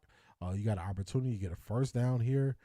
You still have Ohio State still has one timeout, I believe. So you got everything at your disposal of how you want to go for it on this third down. Everything at your disposal, or actually second down, 2nd and 2. My bad. So everything at your disposal, no pressure. You can do whatever you want to do, and you get ball coming out of the half. This is that double dip situation that you hear coaches speak on. You hear them speak on scoring at the end of the first half, getting the ball at the beginning of the second half, getting another score. I think Ryan Day might call this like the middle 7 or the middle 14 or something like that. He has a nickname for it, but it's just that time going in. Shedeur gonna be the Cleveland Browns franchise QB, and Beast, if you're right, if Shedeur is gonna be the Cleveland Browns franchise QB, that means Kevin Stefanski's out. That's how it go. We spoke about this weeks ago when Drew Brees was on First Take. When Drew Brees was on First Take, they pulled up all the franchise QBs when they were drafted. The coach that was coaching the team when they got there, most of them got fired. They got a new coach. You give the keys to the quarterback, and then you pair up a coach that believes in. That's what you do. So I know people want to say the Cleveland Browns job is not that enticing, but if you look at it, if you have belief in Shedeur, you're looking at the Browns defense, you're looking at them having picks early in the draft, 2 first-round picks, them owning their own picks in the draft. I think the Cleveland Browns job is more enticing than the Tennessee Titans. Would anybody disagree with that? Would anybody say the Tennessee Titans situation looks better than what the Browns does? I would take the Browns because if nothing else, you got a solid defense that you can build off of. You got young players. You got a running back you can build off of. You add some blue chippers on that offensive line. You add a blue chip receiver. You in the money. For a creative coach at that, you're in the money. You're in the money. So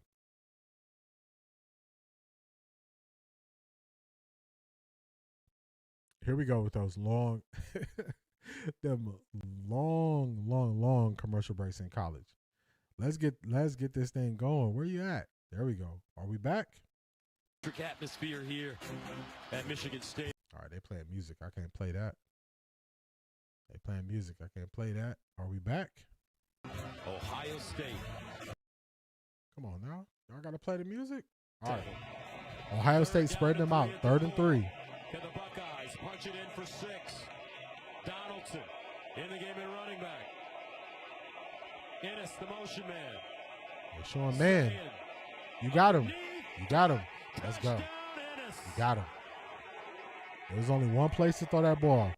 Once he sent Ennis in motion, and the guy had to run with him, he knew that he ran that route behind the other receiver. He was going to be wide open.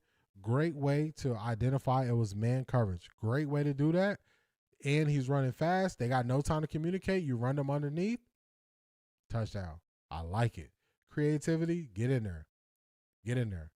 I was calling they should run the ball, but hey, I'm not going to say don't take the touchdown. That's what you want to do. Put that pressure on Michigan. Put the pressure on Michigan. You want to see how they're going to deal with the pressure. You want to see how they're going to deal with it. Beast, Ohio State is the better team, but Michigan plays them tough. They play them tough.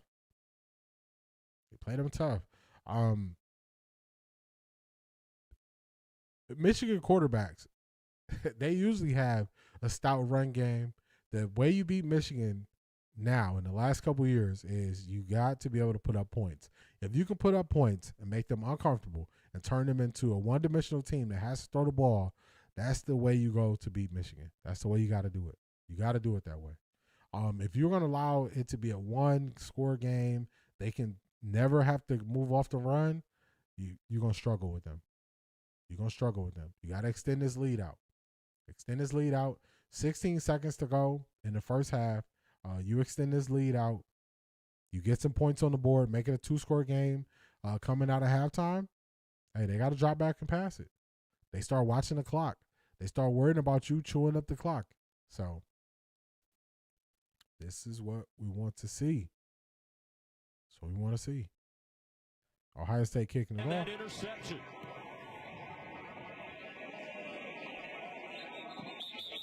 Touchback.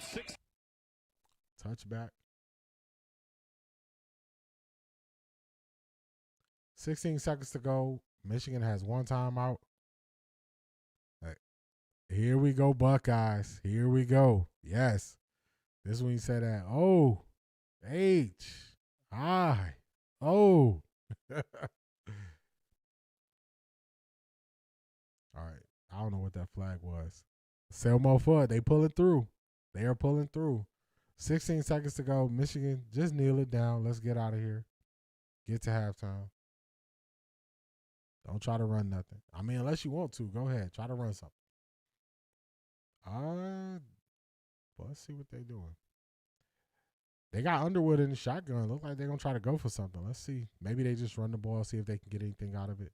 They do. That's exactly what they do. They get stopped. They get nothing out of it. Looks like they are not going to call a timeout. Flag on the play. Let's see what the flag is for. What is the flag for? And against number 10, Kendrick Bell. Selmo Fudd. Bo Jackson looks real good. Real good. Both teams, number 10, Michigan, and number 7, Ohio State. That's their first third disqualification. Down counts. Second up. Okay, so here they're getting after it up there and then kind of lose them, but they keep going after it, and then they sling each other to the ground. And now Caleb Downs, he immediately, talk about leadership. Number 2, Caleb Downs, ran immediately. All right, they just let this thing run out. We're making it to halftime. We're at halftime. Ohio State Buckeyes leading 17-9. Good game so far. Ohio State on those first couple of drives, I was trying to figure it out. Hey, move the ball, run the ball. They got comfortable on the ground, and as they got comfortable on the ground, they're able to do more. So I like how this thing is going. Teams are going in. We are at halftime. Might be able to pop around and see what we got going on in some of these other games. Let's see.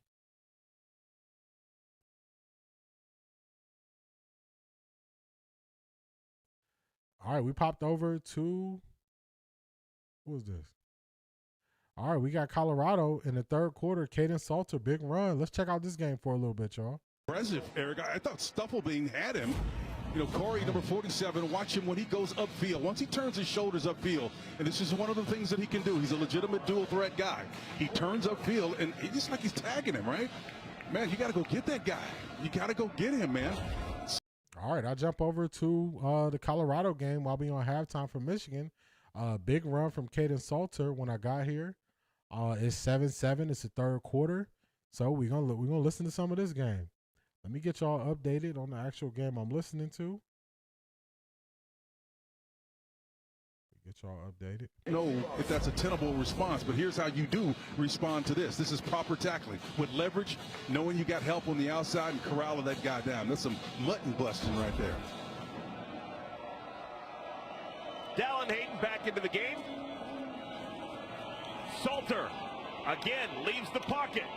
Lowers the shoulder and gets the first down. Well, Daniel Cobbs popped him pretty good, and man. Kaden Salter leaving it all out there. He takes off, he runs again, lowers his shoulder. So, okay.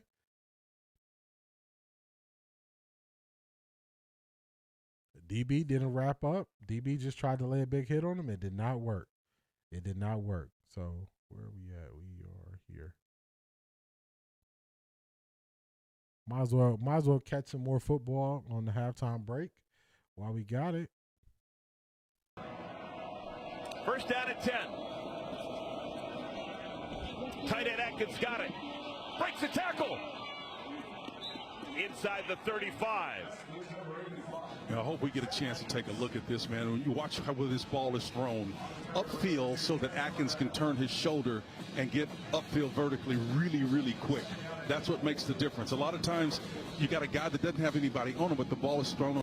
Beast, you still watching this Colorado game? You still watching Colorado? We got the Colorado sound going, checking out, seeing how Kaden Salter is doing while we on halftime at Ohio State game. Here, Miller stopped after a gain of a yard. Going to bring up third down. That's an interesting concept there. You know, I'm used to seeing what we call split flow, where you have guys going in opposite direction trying to mess around with the eye discipline of the linebackers and their assignment.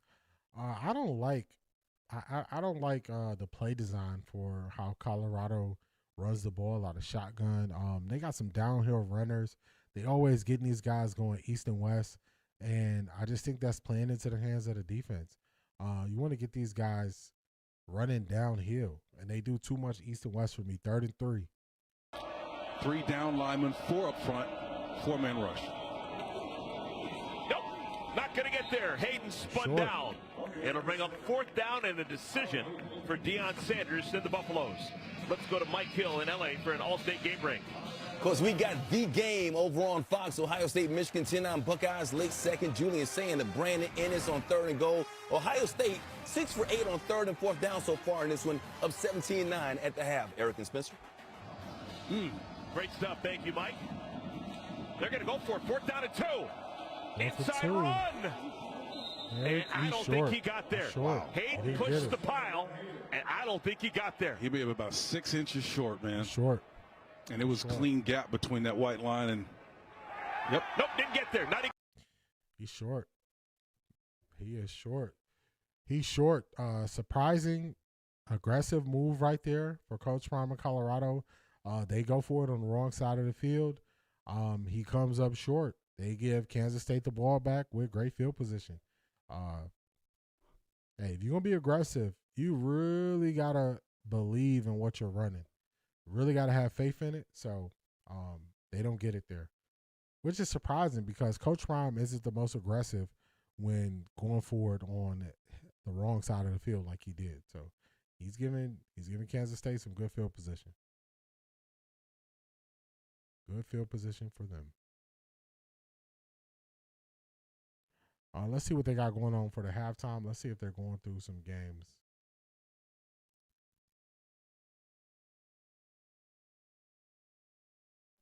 Commercial break.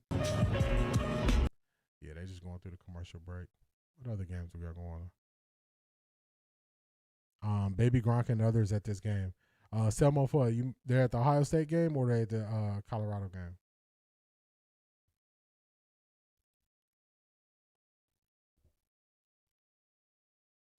I haven't seen that kid they call Baby Gronk. How is he college eligible now? It's been that long we've been seeing him? I haven't seen him in a while.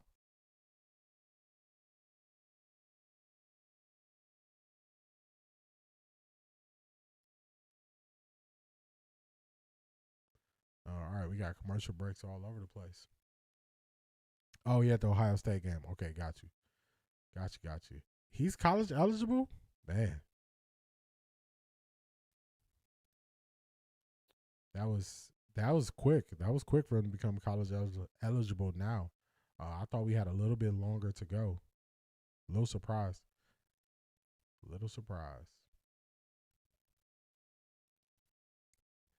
Beast, how do you feel about yeah, I don't know what the times that Coach Prime decided to go for it is just kind of throwing me off. Beast, how do you feel about them redshirting Juju? Because they had a decision to make. He could have played this game, but how you feel about them redshirting him? As long as it was a decision that they wanted to go for, and that's what they wanted to do, then I'm okay with it. Hopefully, it just wasn't like a forced thing. Hopefully, it wasn't forced.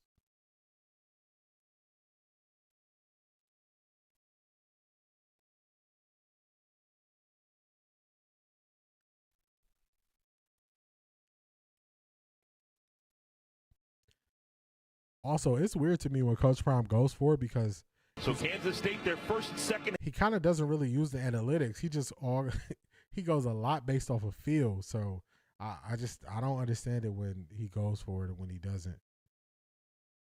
Option, right? He's got legs. He can read, complement to what they were doing and have become over the last 3 weeks. Let's see if they can get the ground game going. 472 rushing yards a week ago.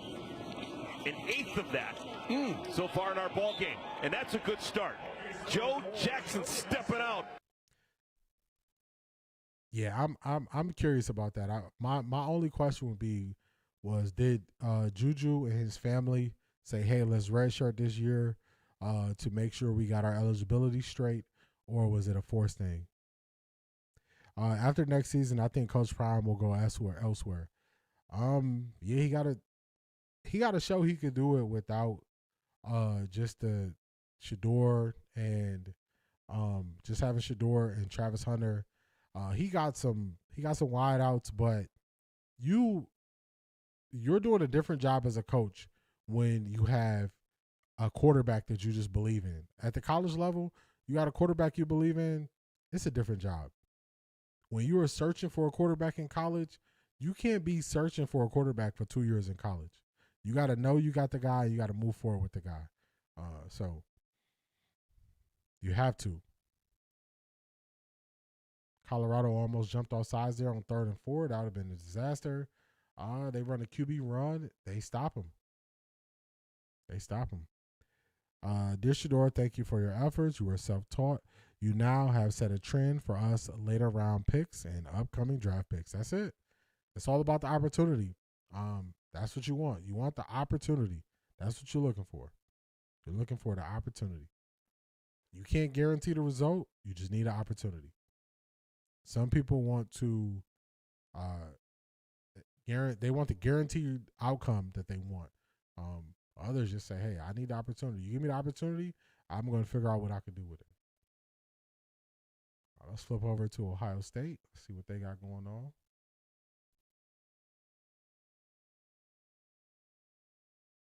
All right, we still got the halftime show going on. What they Of the mindset, if it ain't working in the first half, then I'm gonna try something in the second half. Well, y'all got to man up.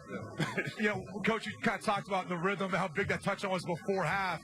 Puts them up 17-9, and Ohio State receives the ball at halftime. But let's go back to the most controversial play because that Jeremiah Smith touchdown. Take another look. Man, the sound on Ohio State game is trash. It doesn't sound bad for the Colorado game, but the sound on Ohio State game is rough. It is rough. Easy to apply for the whole family. Vicks Vapo Stick. All right, we can't play those commercials.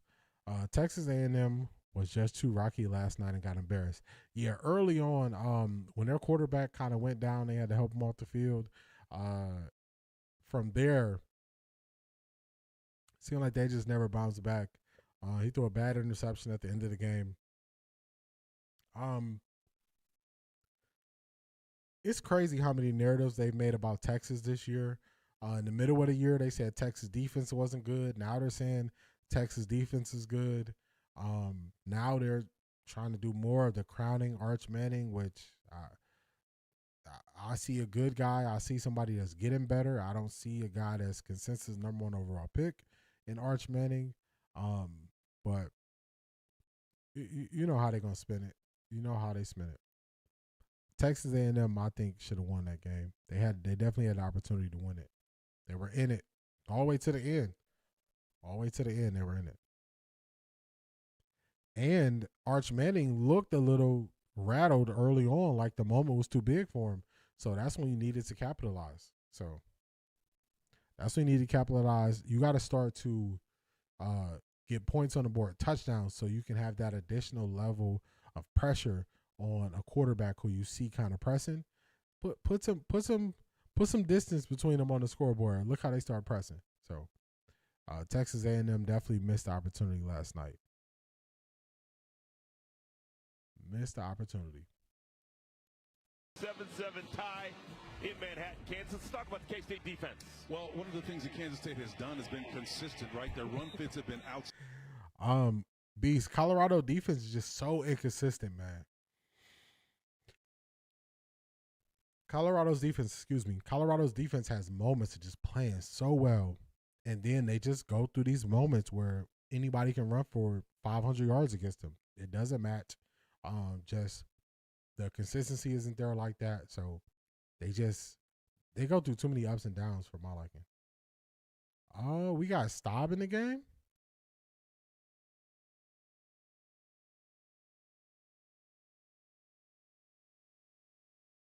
Okay, they got Staub in the game.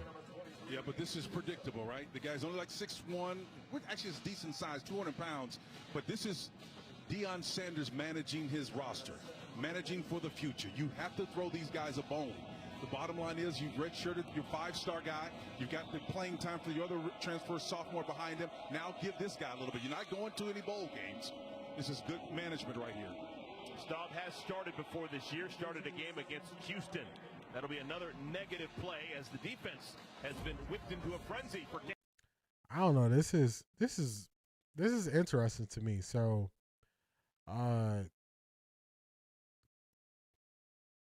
Beast, that's what I'm trying to figure out. So they started this drive, 1st and 2nd down. They put Staub in, and then 3rd down, you're gonna put Caden Salter in. I just don't understand what you're trying to accomplish. If you wanted to play both of them, play one the first half, one the second half, or something. But just bring him in and put him in on 3rd down, I just don't understand it. I don't understand it. I don't like the way you had that. I don't know what they're trying to do, man. I don't know what they're trying to do. It's just questionable to me. Questionable. All right, let's keep a lookout for the Ohio State game. I'm going back. They still showing highlights, so that game is not back yet.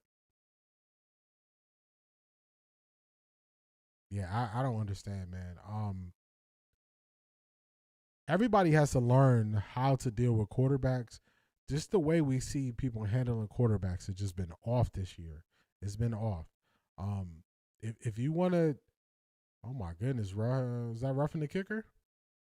That might be roughing the kicker. He definitely hit the kicker right there. Is that a flag?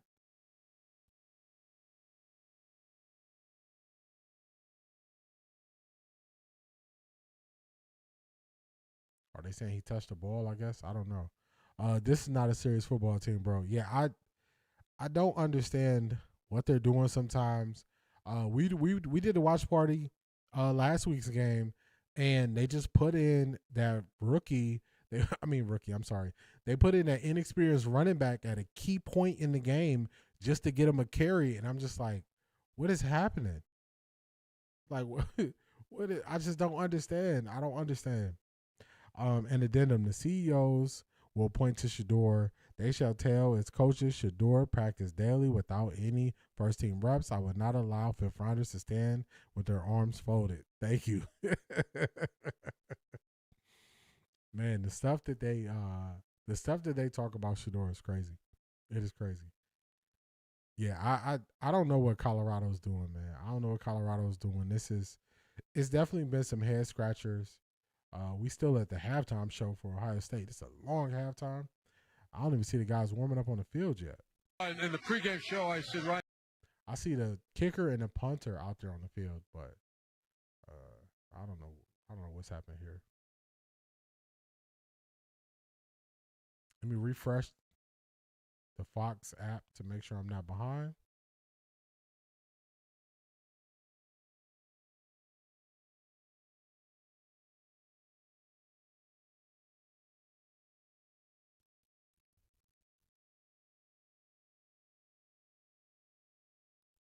All right, Fox app is loading up a little bit slow. Let's get this switched back to Ohio State. We should be close to halftime being over for Ohio State, Michigan.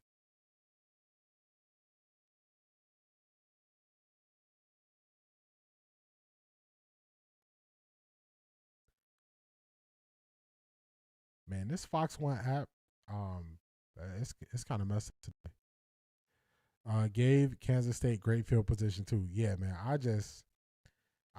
don't understand what's happening in Colorado, man. I don't understand what's happening.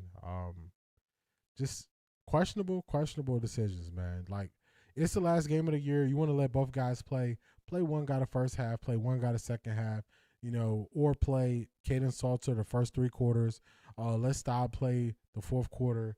But to just go out there and put Staub in on that drive and then to take him off the field and then put Caden Salter in on third down, I don't know. I don't know what they're trying to accomplish. Like, I look at stuff through the lens of what are you trying to accomplish here? And I cannot tell you what they're trying to accomplish by playing the quarterbacks like that. I don't know what they're trying to accomplish. I'm trying to figure it out. Because it doesn't make sense to me. I don't know. Right? Yeah, I'm trying to figure out what they got going on. This has not been the best year for Coach Prime, coaching wise, with some of his decisions. I'm looking at him like, yeah, okay. Pat Shurmur, you basically got to move on from him. The D coordinator, I will move on from him. But then the times that they put guys in and why and how and all that, it needs to be more rhyme and reason to it. It needs to be more structure to it. A key moment in a game you can still win, you just put in a random guy in, that doesn't make sense to me. It doesn't make sense to me. So I want to see Coach Prime do well, but people have a legitimate point when they kind of question some of the things he's doing. They got legitimate points. And then also people are stuck because now they got to give Shedeur more props for what he did there. They got to give him more props. So we waiting to get back to the second half of Ohio State versus Michigan. I'm going to take a 1-minute break. Stay with me, y'all. I will be right back. Going to take a 1-minute break. I will be right back.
on.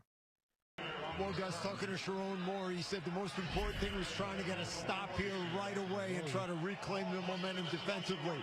That starts with containing Jeremiah Smith on the perimeter. So we got beat on that double move. Offensively, we have been able to move the ball effectively. We just have to score in the red zone. And very importantly, Jordan Marshall, who has been out since early in the first quarter, re-aggravated that shoulder injury. Unlikely that he's going to return and play a factor here. A big loss for Michigan. No doubt about it. Marshall just playing some excellent football this season. First down and 10 to the 21 now for Julian Sayin and the Ohio State offense. Carnell Tate goes in motion. Sayin, quick strike out wide. Jeremiah Smith runs into his own teammate, gets out of bounds. Man, you had some more real estate there. Jeremiah Smith ran into your teammate's back. You had some more real estate there. You had more real estate, but second and six, Ohio State looking to have a positive drive right here. I'm seeing more. The temperature might have dropped a little bit. At the big house. I'm seeing, you're seeing more of the guys breathing the air. You can see it. It's visible. So, oh, come on, get there.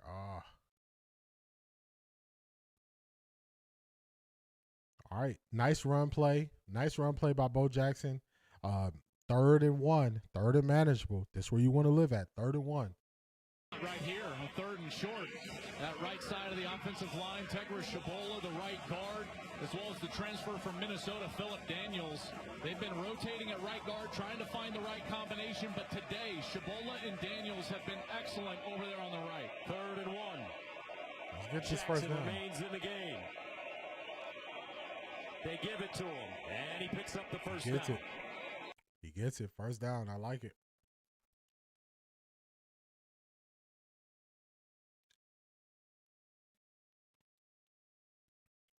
Let's go. Nature of this defense for Michigan under Wink Martindale and how they really love to pressure. Early in the season, they were blitzing about 50% of the time. He's not just going to sit back and allow Julian Sayin to have a clean pocket to throw the football down the field. I think he will live with the one-on-one coverage that Charles Woodson was talking about on the outside in order to try to get pressure. All right, 1st and 10. Let's go.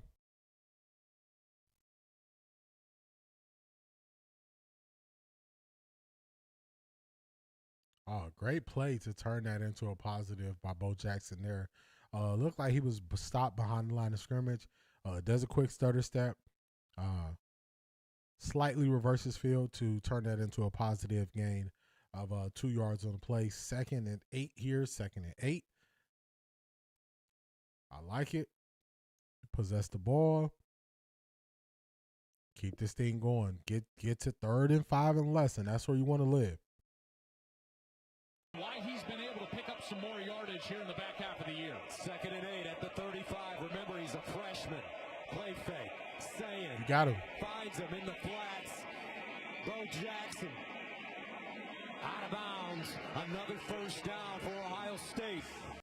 Bo Jackson is balling, y'all. A freshman. Bo Jackson is balling. They get guys to drop deep. They run the play flake, and then they throw it back to Bo Jackson. He picks up the first down. It's hard for these Michigan defenders to get him down. It's hard for him to get him down. He picks up the first down there. Stiff arm. They push him out of bounds. So I like what I'm seeing. I'm enjoying this drive. Let's go, Ohio State. 1st and 10. Let's go. Yard day of his freshman season last week. 110 yards on 2 touchdowns.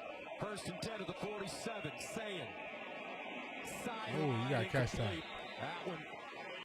You got to catch that. You got to catch that. Nobody around you. You got to catch that. Clear, you got to catch that. Nice play design, though. It almost looked like a fake screen with the tight end running out. He threw it back shoulder. He turned around, got 2 hands on it. You got to catch it. You get 2 hands on the ball, it's yours. You got to catch it. So let's get back into 10.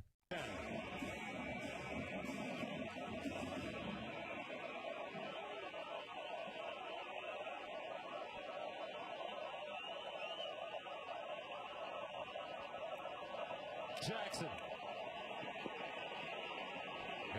2 yards on the play. It's going to be 3rd and 8. See what we're going to do on this first third and long. Flashback. Hey, Texas A&M. In 1998, we, Kansas State, were ranked number 1. The Aggies defeated us in double overtime. We would have played for the BCS National Championship game. Karma. Texas defeated you. Yeah. Texas A&M is like, man, did we really lose to Texas? They trying to figure it out. They still probably trying to figure out what happened. Here comes a they sending pressure. They pick it up over the middle.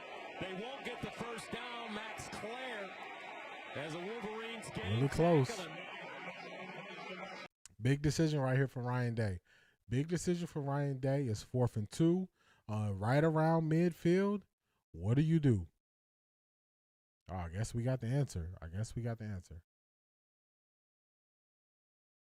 Man, how is ESPN so much faster than the actual broadcast of the game? This is crazy. ESPN is definitely faster than the broadcast of the game. I thought it was a decision. I thought it was a question. There's no question for them. They are punting the ball. They're punting the ball. Probably too close to midfield. You get two decent plays. You would have been in field goal position. So, hey, in that situation, you punt the ball. Make them go drive 80 yards to score. You say, look, we're not giving you a short field. We want to see what your quarterback does playing from behind. So far, not the best. That drive kind of stuttered out for Ohio State. But I like the basis of it. I like them still running the ball. Mixing it up. I like it. So just got to do a little bit more. Just got to do a little bit more on this next drive. Defense got to wake up. Defense can't let them go to length of the field or basically the length 80 yards. Can't let them drive 80 yards on you and give up a touchdown and get them back in the game and give their defense hope. Defense needs to get a stop here and force a punt or a turnover. That's what we need from the defense right now. We need a punt or a turnover.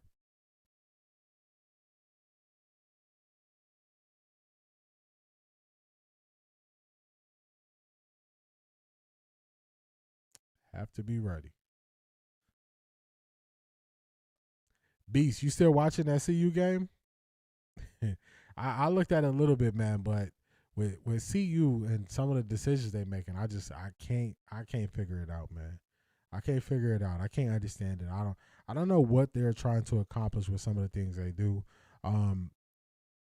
When I watch NBA, when I watch any sport, I'm always looking at what are you trying to attack? And to me, it's too many situations where I don't know what they're trying to attack. In Colorado, I rarely know what they're trying to attack. I don't know if they're trying to attack the interior. I don't know if they're trying to attack the perimeter. I don't know what they're trying to attack on the field. So, when I look at that, I'm just like, I don't know what they're trying to do here. I don't know what they're trying to do.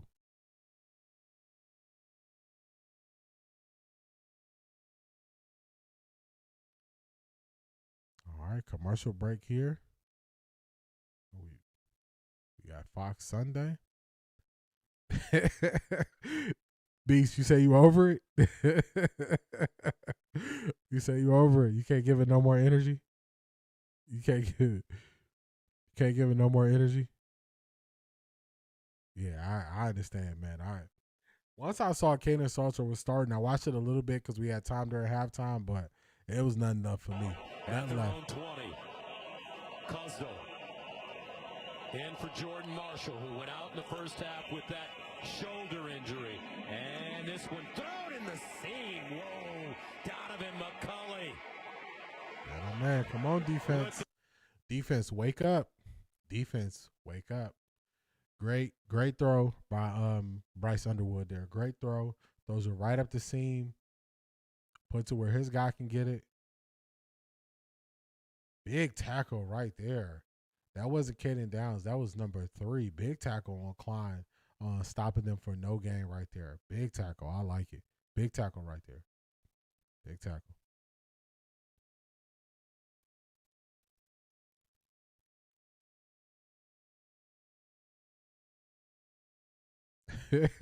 I'm done with Colorado at this point. I'm gonna wait till next year to see what they do. Yeah, I know how it feels. It was just them not kicking the field goal, then them putting in the other quarterback, then them putting Caden Salter in on third down. It's like, man, what are we doing? And this is after last week's game where they put the running back in who ain't touched the ball since he been in college. They put him in the game. It's just when you get to that point, it's like, what are we doing, man? What are we doing? What are we doing? So it just don't make sense. 3rd and 10. Well, Underwood's trying to do it right here. One possession game. I think it's important that Michigan just stays patient and stay with their game plan. 3rd down and 10. Underwood checks it down. No sidearm. He drops it. 4th and 10. Good play. Good play there from Ohio State. Stop that momentum. Stop that drive right in his tracks. Don't make it close. Don't give them an opportunity. They can go for it. Hey, put them out there. Make them punt. Make them punt.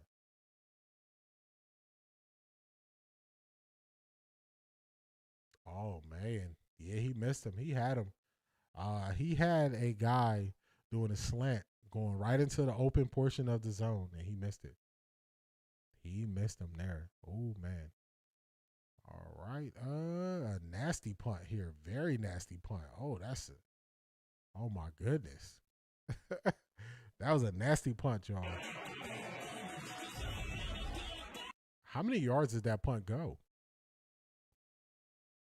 11-yard punt. Ohio State, come on now. That's a gift. That's a gimme. 11-yard punt, you got to do something with that. Let's go. Make something happen. Make something happen. 11-yard punt is crazy. That is crazy. Beast, are you a boxing fan? Are you a boxing fan? Is anybody a boxing fan here? Anybody a fan of boxing? I'm trying to gauge the interest. On December 19th, there is Jake Paul. Jake Paul is fighting, but my favorite boxer is on the undercard, Alicia Baumgartner. And I'm trying to gauge the interest to see if y'all be interested in doing a watch party for a boxing match. It's going to be on Netflix. Just trying to gauge the interest and see if anybody would be interested, because I'm thinking about doing a watch party for that. Let me pull it up here real quick.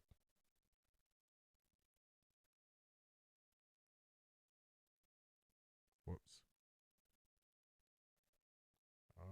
December 19th. All right, you watch boxing sometimes? Yeah, Jake Paul, Anthony Joshua are on the main card. And then Alicia Baumgartner is on this card as well. Alicia Baumgartner, she's not from Cleveland. She got close ties to Cleveland, but she's a beast. She's a knockout artist. Let's see, are they showing her? Yeah, the Mike Tyson versus Jake Paul, man, I was watching that too. I was like, man, what is going on here?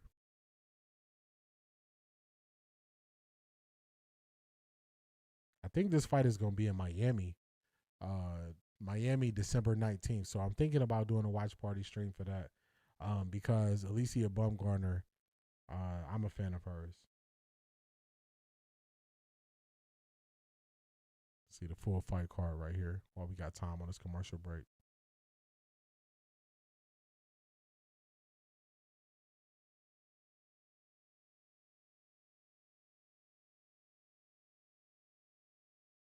Yeah, so she's gonna be the third to last fight, but I'm thinking about doing a watch party for it. All right, we back.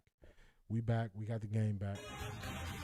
The last time Ohio State beat Michigan was in 2019 in the Big House. They've lost 4 consecutive games since. And here's what Woody had to say. There's nothing that cleanses your soul like getting the hell kicked out of you. Woody Hayes.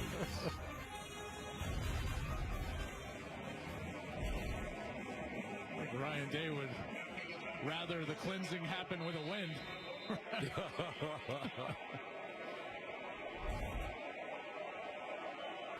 All right, 1st and 10, Ohio State. right at the 43. So big opportunity here after 11-yard punt. Let's see what they do on first down.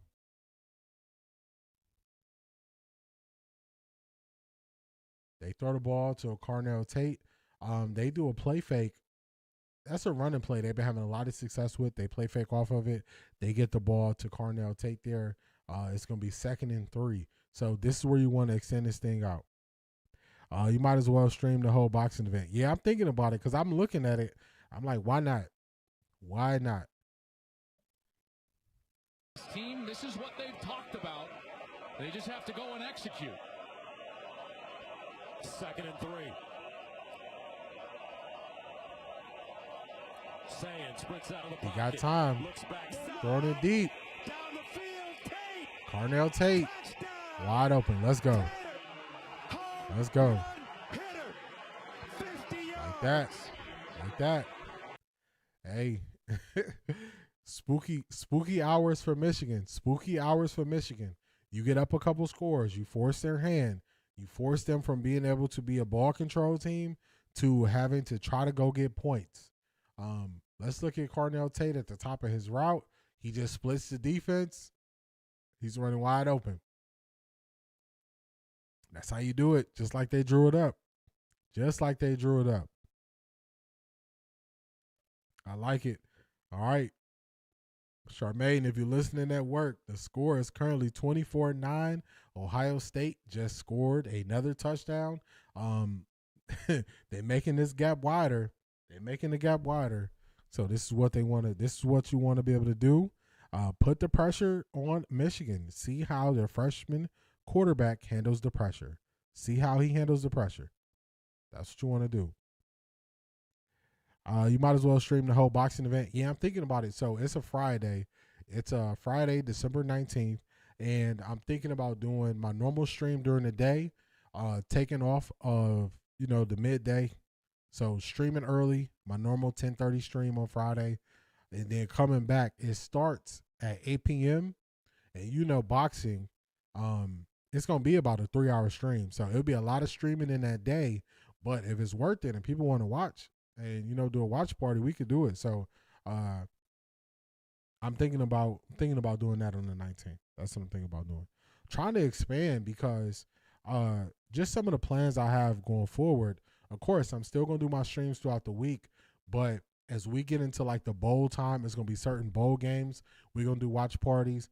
Ohio State, Indiana this Saturday.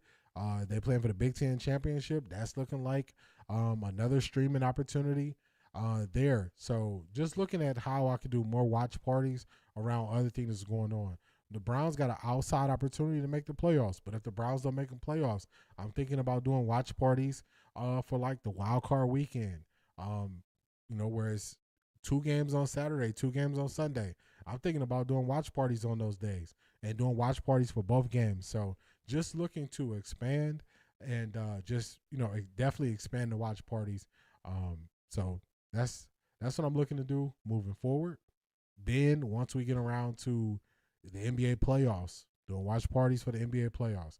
We make it around if we get to the MLB, if the Guardians make the playoffs, doing watch parties for the Guardians. So just expanding, not wanting to box myself in with trying new things. Because these are sports that I watch anyway. And the funny thing was, when I started doing watch parties, I was on TikTok, and I started doing watch parties for the Guardians when they made the playoffs against the Yankees 2 years ago. That's when I started doing watch parties. So I do so much around the Browns now, but when I started watch parties, it was with baseball. So just expanding it, making sure I don't allow myself to be boxed in, because I watch more than just football. I watch a lot of different sports. I like the competitive side to it. So Julian saying, hyping them up, 24-9. 24-9. Ohio State widening the gap. They're kicking the ball off to Michigan. Julian saying, remember, folks, he's a Heisman contender. 18 of 23, 224, 3 touchdowns, and an interception. Let's go downstairs to JT. And Coach Day came over to Carnell Tate to congratulate him, give him that hug there. Gus, for two guys with Carnell Tate and Jeremiah Smith who were questionable coming into today, they have been difference makers. Obviously, they wanted to play a part of this game. They wanted to be a factor. And you might wonder if they are actually selfish between the two of them. That's just not the case. They both told me all year, we are better together. And Coach Day has always told me from day one, if you're a selfish receiver, playing at Ohio State is just not the place for you. And you learn that very quickly. All right, Jenny, thank you. Now for Michigan, Jordan Marshall. We haven't seen him since the first half. He's back in the game. First and 10. And they'll give it to him. Trying to get a cut inside and is lucky to get back to the line of scrimmage. Caden Curry. Oh my God! Wow!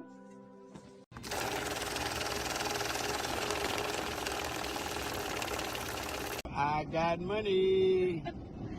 Clyde Marshall, I appreciate you. I appreciate you.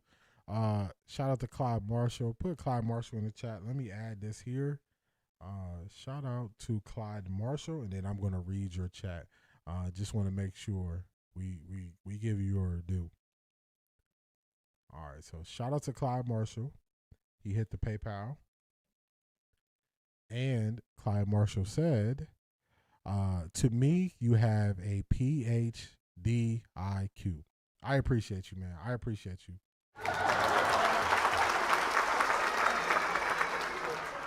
I appreciate you. I appreciate your kind words. And the biggest thing about me is, man, I'm always willing to learn. I'm not a person who is not open to learning. I'm always open to learning. That's just how I just expand my view on things. So I appreciate your kind words. I appreciate you, Clyde Marshall. And also, man, thank you for dropping your jewels in the chat with so much wisdom and calling back to very similar situations that happen in sports. So I appreciate you, Clyde.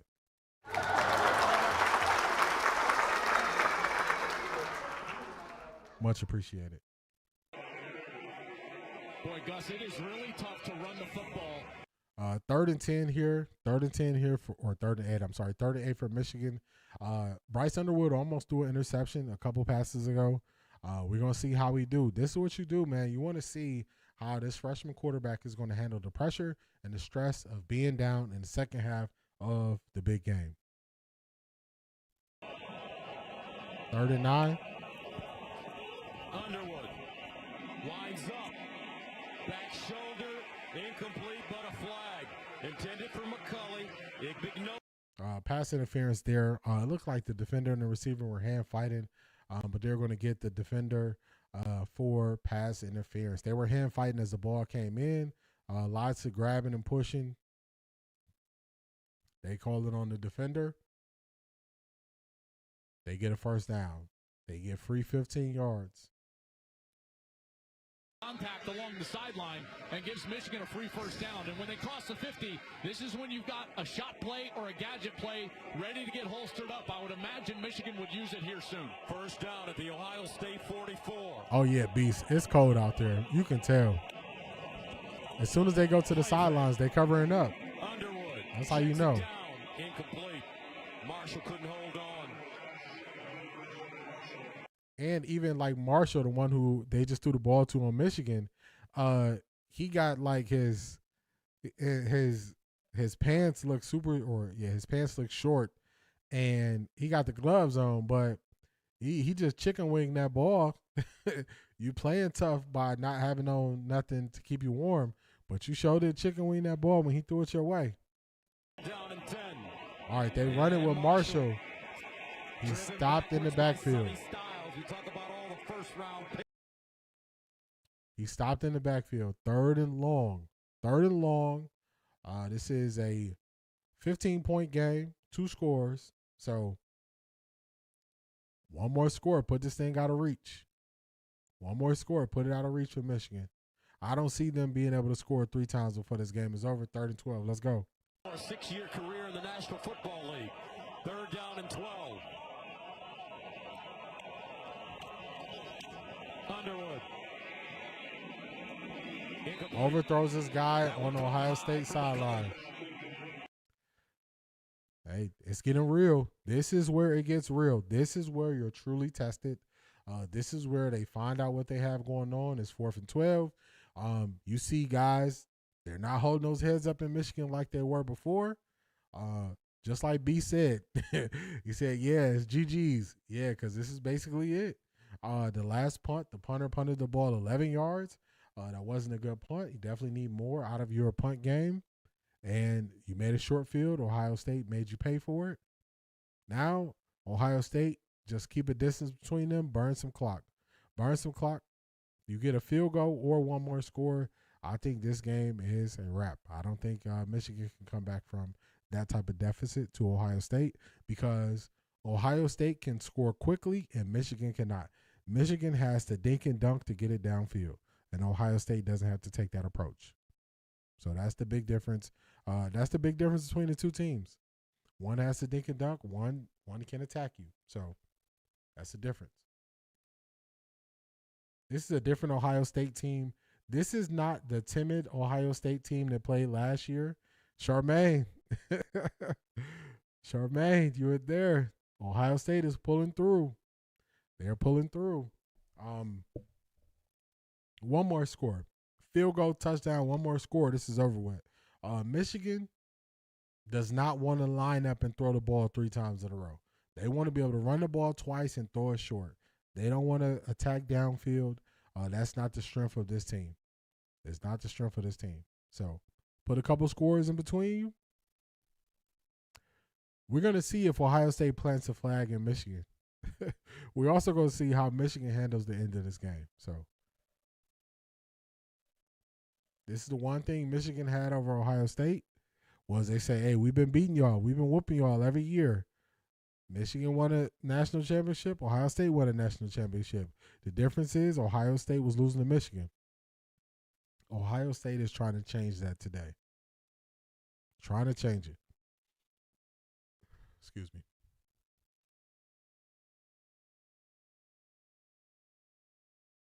They are changing that situation. Long commercial break here. It's amazing so many differences in the NFL game to the college game. When I remember Coach Prime was talking about Travis Hunter, and he was talking about how the speed of the game was different in college. It's a faster pace in college.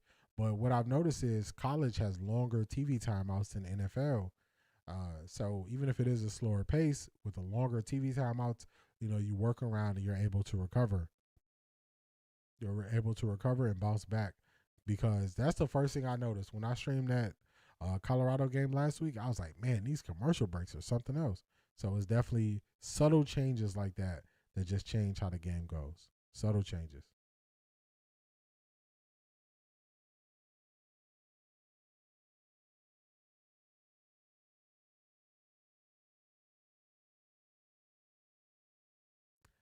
Yeah, Beast, I'm ready. I'm ready. I'm ready for tomorrow too. I'm super excited. I'm super pumped for it. I just want to see how things go. Want to see how they go. Clyde, remember, my football jargon is okay. However, I'm a baseball man. Is it Louis Tiant? Louis Tiant and Sudden Sam McDowell and Nolan Ryan lefty and Ray Fosse. They played for the Indians during the 70s.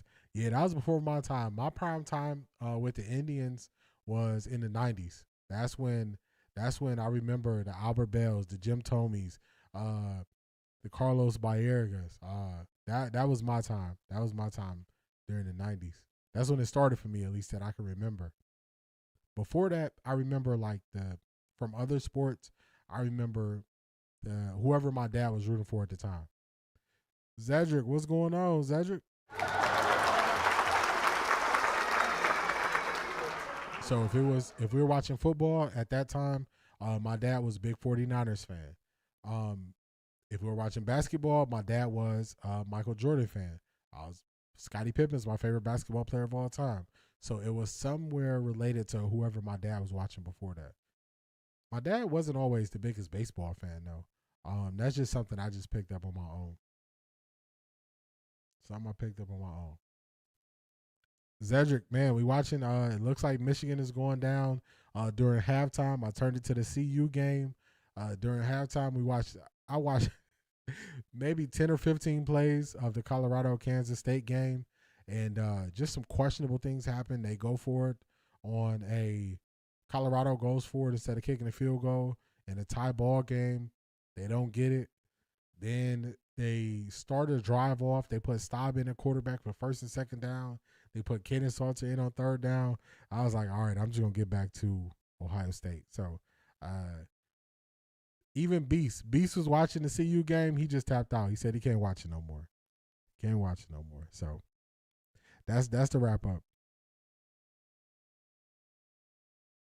That is the wrap up. Ohio State driving. Let's get the sound back. Donaldson.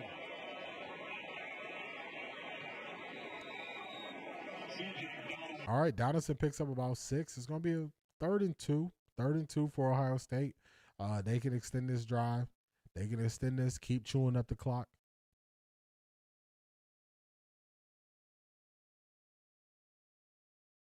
They can extend this drive. Or actually 3rd and 1. 3rd and 1. Let's see. They got Donaldson in, that bigger back. Martindale's got to come up with something to get off the field. 3rd and 1. Out of the eye. Quarterback sneak. Yeah. Looks like they're going to pick up the quarterback sneak with Julian saying there. I turned it on at half and saw that 50-yard dot to Tate. I caught a portion of the early part of the CU game. Yeah, once they announced that Juju was going to redshirt and Caden was going to start, I was like, it's at the same time of Ohio State. I'm going to Ohio State. So I've been tuned into this game. I looked at it a little bit. I saw some questionable things, and I was just like, let me go back to Ohio State. Let me go back to Ohio State. So we made it back, Ohio State. Donaldson breaks it back. And across the 40. At this rate, Ohio State should be able to burn the rest of the clock in the 3rd quarter. They should be able to burn this clock, get it to the 4th quarter. Man, we just passed 1,100 subscribers on YouTube. So shout out to everybody for tapping in. I appreciate y'all. We just surpassed 1,100 subscribers on YouTube. So I appreciate y'all. I'd be cool with tomorrow looking like this Ohio State Michigan game as far as weather. Yeah, throw when you have to, but run the ball to control the pace of the game. 2nd and 3, Julian Sand overthrows. Is that Carnell Tate he overthrew? Yeah, he overthrows Carnell Tate there. 2nd and 3, they had an opportunity to throw it deep because it's 3rd and manageable. 3rd and manageable. They still can get it here. It's an opportunity. And at some point, I think that you got to play with fire. High risk, high reward. I think you got to come after Ohio State here. Try to put some pressure on Sand if they're going to throw the football. He's got to be a... All right, let's see what they do here on 3rd down. For today. 3rd down and 3 at the 41. Credit the Ohio State offensive line. Playing some of their best football. Sand. Go get that first down, Sand. Go get that first down. There you go. Get to the sideline. Looks like he has the first down on 3rd and 3. I don't know about that spot. That spot is looking janky for that run by Sand.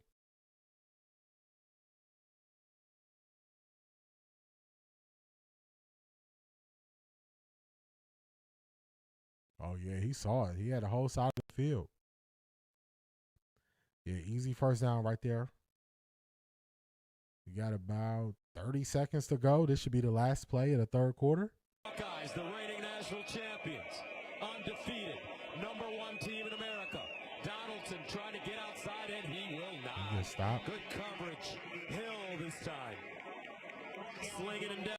There we go. End of the 3rd quarter. Let's keep this thing going. Keep chewing this clock up. Keeping the distance between you. Yeah, tomorrow I want to see how the weather goes tomorrow. I want to see I want to see if it's actively snow coming down during the game. I want to see if it's any rain or slush or anything like that. But tomorrow, I'm looking for a win. I'm not really too worried about the stats. If it's going to be a nasty weather game, the stats is cool, but I would take the win over the stats. That's what I would take. I want them to control the line of scrimmage. I want our defensive line and our defense to keep doing what they're doing. And just realize that Purdy is sustainable to throwing interceptions. And all you got to do is stop Christian McCaffrey. Everybody else, they're not like that, or they're not having that type of years. The Browns were impressed with what they saw in Sanders' first NFL start last Sunday in Las Vegas. His playmaking skills, his aggressive downfield throws, his ability to buy time and push the ball downfield. Sanders will have to continue to get comfortable playing in structure and on time, but the Browns are encouraged with what it has been so far from Scheffner this morning.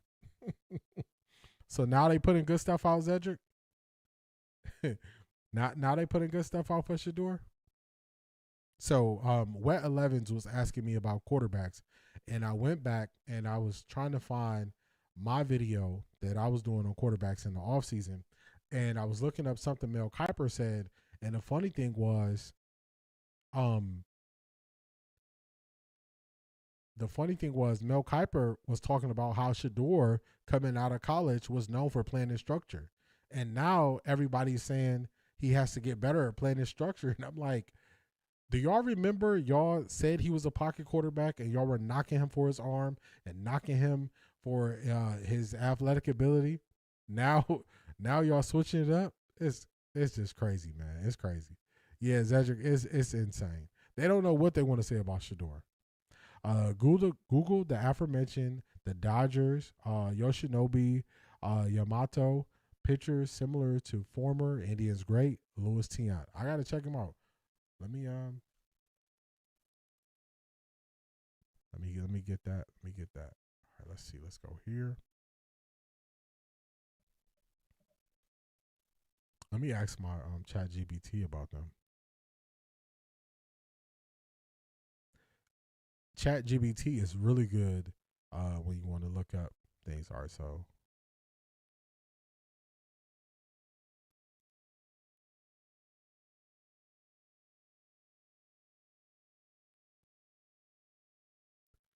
the Dodgers pitcher Yoshi, let me spell that right. Yoshinobu.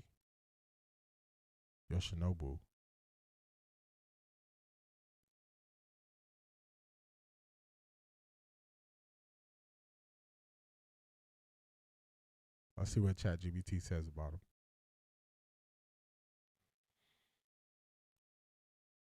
Oh, okay. I know exactly who it is. As soon as I see this picture. Okay, I know who that is. But let me look up. Now let's look up the Indians pitcher.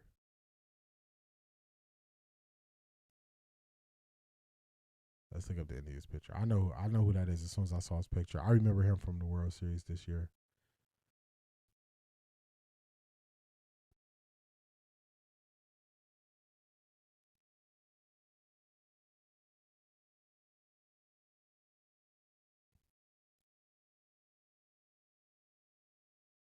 Oh, 1964.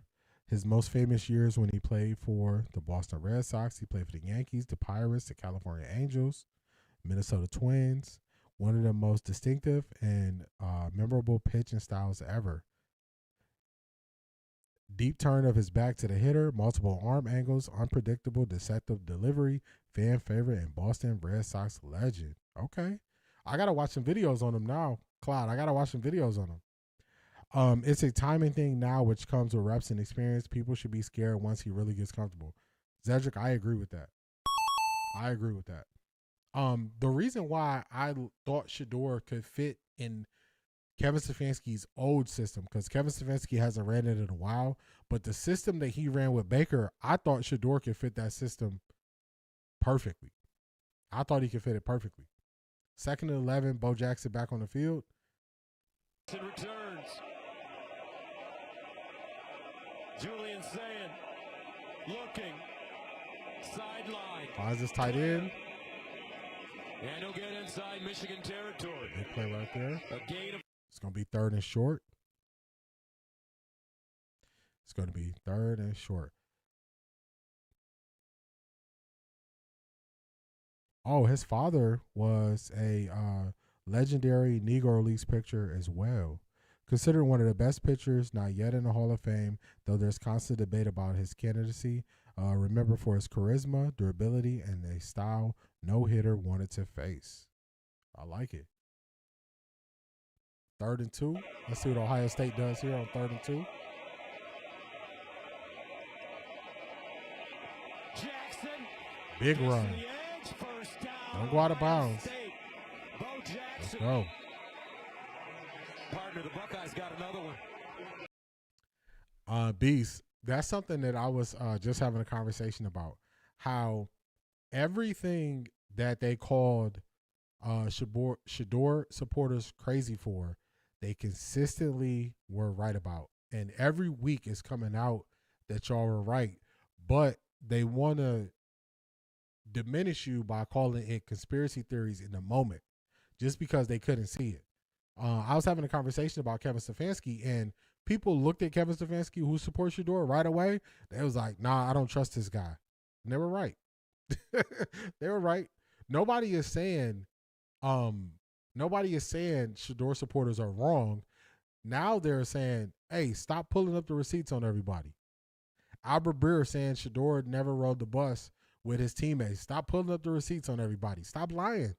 Stop lying. People wouldn't put the receipts. They need to run some wide zone with Quinshon like they did with Dylan last week. I agree. Get them to the outside. And also why I like the wide zone, you can run the play action right off of it. Right off of it. And then the wide zone, you pick your lane. You got so many different options where you could cut it back if you need to. That's what Nick Chubb used to always do. Or you can just follow the play to the outside. So I like it. Big run here by Bo Jackson. Bo Jackson is balling. Oh, no, that's not Bo Jackson. My bad. I'm giving credit to the wrong back. I'm so used to seeing Bo Jackson running. That is Isaiah West who's running right here. This is when you lean on those D linemen. You lean on those D linemen and let them know that y'all are better than them. Put the nail in the coffin to the team. Keep running on them. Zedric, you want to know something crazy also about the wide zone? The Browns used to run wide zone at the highest rate in 2020 when Stefanski had his best year as the play caller. This is Bo Jackson with a great run on first down. This is how you put them out of their misery. We've been saying Shador going to be a franchise QB, and they call us clueless. Now when he do become that, what they going to say? They're going to act like they never went against you. That's what they're going to do. They're going to act like they never went against you. I saw something from Anthony Lima where he was saying, he didn't want Shador playing in the code and all this stuff. And what I realized is Anthony Lima can no longer have any of my attention. He's a troll. Because this is what happens. When a person is proven wrong so many times, they just go the troll route. They go the troll route. They don't even take it serious no more. So when they stop taking it serious because they've been proven wrong so long, now I'm not going to take that person serious. I'm not going to show things that Anthony Lima says on my show anymore because now he's taking the troll route when all he had to do was say, hey, it was some things I got wrong. They can move forward. They got so much pride, they cannot bring themselves to say, I got this wrong, I got this wrong. So now they want to be trolls. When you go to the trolling, that's when I act like you don't exist anymore. They keep moving the goalposts or they'll say he didn't earn it. Yeah, the he didn't earn it thing is already not going to work. The he didn't earn it thing is not going to work because he didn't earn it. Every turn, every opportunity Kevin Stefanski had to say Shador wasn't getting reps and all that stuff, he put it on record. He said it. Stefanski was even volunteering it without people asking a question. So he didn't earn it. That's not going to work. He's not better than Dylan Gabriel. It's not going to work. He doesn't understand or grasp the offense. That's not going to work. So everything they want to do is not going to work. Who was Lima on with that day where he says he does it for clicks? I'm surprised King goes along with that foolishness. Yeah, I couldn't go along with it because when you do that, that means I don't have to take anything you say seriously when you tell me you do it for clicks. When you say you do it for clicks, I don't got to listen to you. I could totally disregard everything you're saying at that point. I just move on to the next subject. Ohio State just running this thing upfield, running it upfield, 2nd and 5. They go in for another score. This thing is over with. One more score. This thing is over with. I saw what Lima was saying because I saw somebody calling out Ken for even playing the Albert Breer clip where Albert Breer was saying Shedeur didn't ride the bus. And they were saying, why would you even play it if you know it's a lie? And Ken was saying, oh, you doing this for clicks. And it's like, man, Ken, y'all talk about Shedeur for clicks. That's what y'all do. Because if this was true, if it was any journalistic integrity from any of these people, none of this foolishness would have got out here. None of it. But it's no integrity. There's no integrity in what they do. So they just keep playing the game. They keep playing the game. I saw some of the G. Bush and Quincy Carrier, I guess, interview, collab, whatever you want to call it. I saw some of that, and I saw Quincy Carrier saying, we know what Kevin Stefanski really meant when he said it was a 4-way competition. I'm like, who knew he was going out there and lying? So when people play those games, man, I tune them out, man. I tune them out. I saw him say that, and I was like, so what does it mean? When you say this is an open competition, what does that mean? Because I only take people for their word. I only listen to Nick and Jonathan now. Yeah. The rest of them, I was calling them out for the longest. I was calling out I called out Mary Kay when when Shedeur got drafted to the Browns, and people who haven't followed the Browns, they didn't know who to follow, and they didn't know whose voice was valuable. And I saw a lot of people leaning on Mary Kay, and I was like, Mary Kay is not the go-to person to lean on for analysis. She is the person who the Browns will give information to. So if you notice, when Shedeur was going to start, she reported it first. So different information like that she gets from the Browns, that where they let her break the story, she's good for that. She's good for injury stuff. Who didn't practice? But for analysis, it's not Mary Kay. Just like Tony Grossi, it's no analysis. Rizzo is no analysis. Rizzo, all those guys on the radio are seeing a different level of support and exposure from Shedeur. So they play the game. Rizzo, I stop going to Rizzo. Unless Rizzo is breaking some insider information news, I don't really listen to him either. Ken Carman, Anthony Lima, I just use them as setup men for me to disagree with them, because 90% of the stuff they put out I disagree with because they don't even watch film, or if they do watch film, they don't have an understanding of the film they're watching. Nick, like you said, Nick and Jonathan, they actually have picked a side and rolled on that side and exposed it all along the way, so I can listen to them. But it's a lot of people. You were seeing that you got to filter through a lot of the people who are just using the Shedeur name for clicks. It's a lot of them. It's a lot of them. And the more they talk, the more they expose it. The more they talk, the more they expose it. Jay Crawford, oh, man, why didn't the Raiders blitz Shedeur more? Because he beat the blitz, so they couldn't do it anymore. Once you watch the film, you see that. So it's a lot of them that you just look at. Dustin Fox, he was believing everything they were saying about Shedeur. Now he changed his tune, but he can stay on that side. They didn't waste any time pushing narratives against They didn't waste any time pushing narratives against Shedeur, then had to come back and work overtime to push back against those same narratives. Facts. They spread the he not ready stuff like crazy. They spread the he not ready stuff like crazy.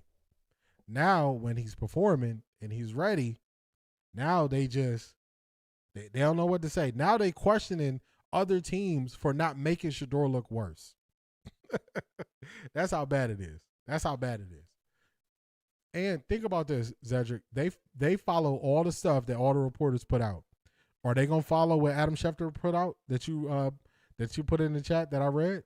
Are they gonna follow that and say that's what they gotta listen to because the team is putting it out like they did the He Not Ready stuff? I doubt it. I doubt it. Ohio State mascot just X'd out the M in the touchdown, and somebody from the Michigan sideline wiped it out in the snow, and then he put Ohio, he put an H for Ohio, and then somebody from the Michigan sideline went and scribbled across that too. So they were planting the flag, they were talking trash when they were beating Ohio State. So we're going to see how they handle losing to Ohio State. We're going to see if they handle it with grace and class like they called Ohio State out for when they were winning. We're going to see how Michigan handles this. We're going to see how they handle it. So the narrative stuff around Shedeur is something else. That's why when I speak on situations, I tell you how I feel and not parrot how other people feel, because then when you're questioned on it, you don't have no legs to stand on. No legs to stand on. So it's just like the Kevin Stefanski stuff. I was on the island before the season calling out Kevin Stefanski and Andrew Berry. I was on the island by myself, and everybody was saying I was negative coming into the year, only for everybody to come to my side and for everybody to collectively agree Kevin Stefanski's not the guy. Then yesterday I showed y'all they are willing to talk themselves into keeping Kevin Stefanski now. And I'm like, y'all are crazy. How could we get to the point before the year you're saying this is it, he got to show and prove. He has to give up play calling. Everybody got on one accord and said Stefanski need to be done at the end of the year. Now the quarterback who Stefanski believed wasn't good and should have redshirted this year is the reason why we now should say Stefanski should keep his job. How does this stuff make sense? He can't identify talent. His offense is stale. He had to give up play calling 2 years in a row.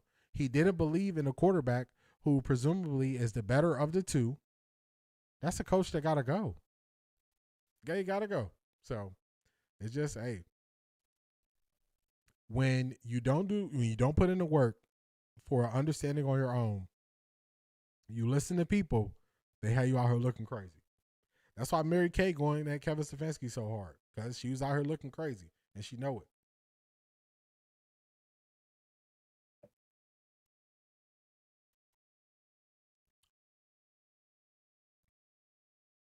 Do you watch Life in Football? He a funny dude. Life in Football. Let me see. Let me look it up real quick. I'll tell you.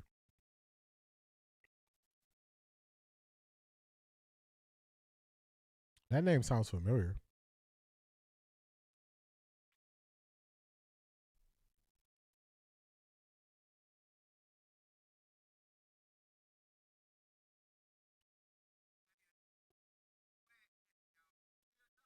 I've seen some stuff from him.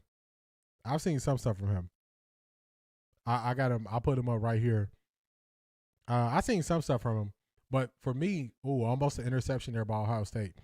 For me, it is, I have to watch how many other content creators where I consume their content speaking on the same subject as me, because that's how you'll lose your voice. You'll lose your voice and you will start to repeat things that you hear other people say. I've seen stuff from him before. But as much as I live stream, it's hard for me to watch people, especially who are on the same side of the fence as me, because I could just lose my voice and repeat things that they say. So I've seen stuff in the past. I got no issues with them. I've seen this stuff though. But I just can't overconsume people who agree with me, because you lose your voice that way.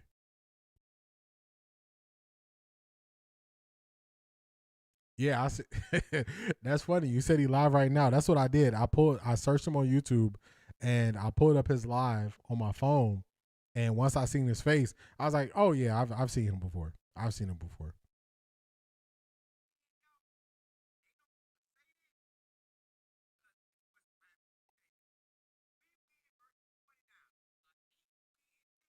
Yeah, I've seen him before for sure.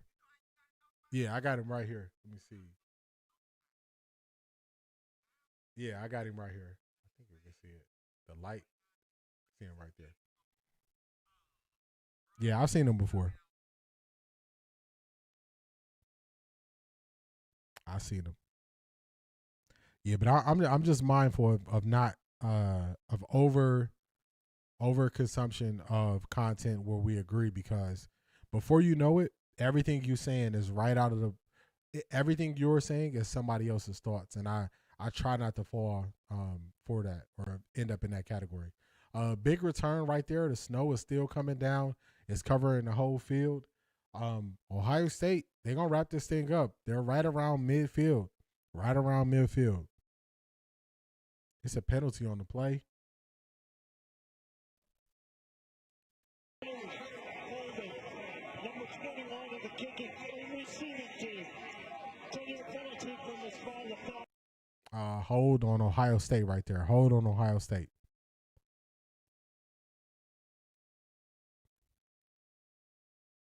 Six minutes, 38 seconds to go. Hold on Ohio State. We watching this thing all the way to the end because I want to see how Michigan handles losing to Ohio State, because they were talking trash. They were talking trash when they were winning. I want to see how they respond to losing. That's what I want to see. I can rock with that. Keep the iron sharp. Yeah, because in this YouTube game, you can, if you get lazy and you fall back, you can start just taking people ideas. I've heard people give analogies that I give. I've heard people say quotes that I say. In the summer, I even saw people taking my thumbnails. So I know the other side of it. So I try to be mindful to not fall for that trap of just, repeating and turning into somebody else. So that's something I'm mindful of. I don't know if everybody is mindful of that, but that's definitely something I'm mindful of, because I want to be myself every day. It's just like I remember hearing musicians say it's hard for them to constantly listen to a similar artist in their genre of music, because you cloud your creativity, and I don't want that to happen to me. So I don't want that to happen to me. So I support any content creator that's doing their thing and putting in the work to create content, but I can't consume everybody's content. Can't do it. It'll throw you off. It'll throw you off. I even this summer, when I put out the video about the Browns setting Dylan Gabriel up for failure, I put that video out, and at the time it was my most watched anything I had on YouTube. At the time I had 13,000 views on that short that I did. 13,000 views on it.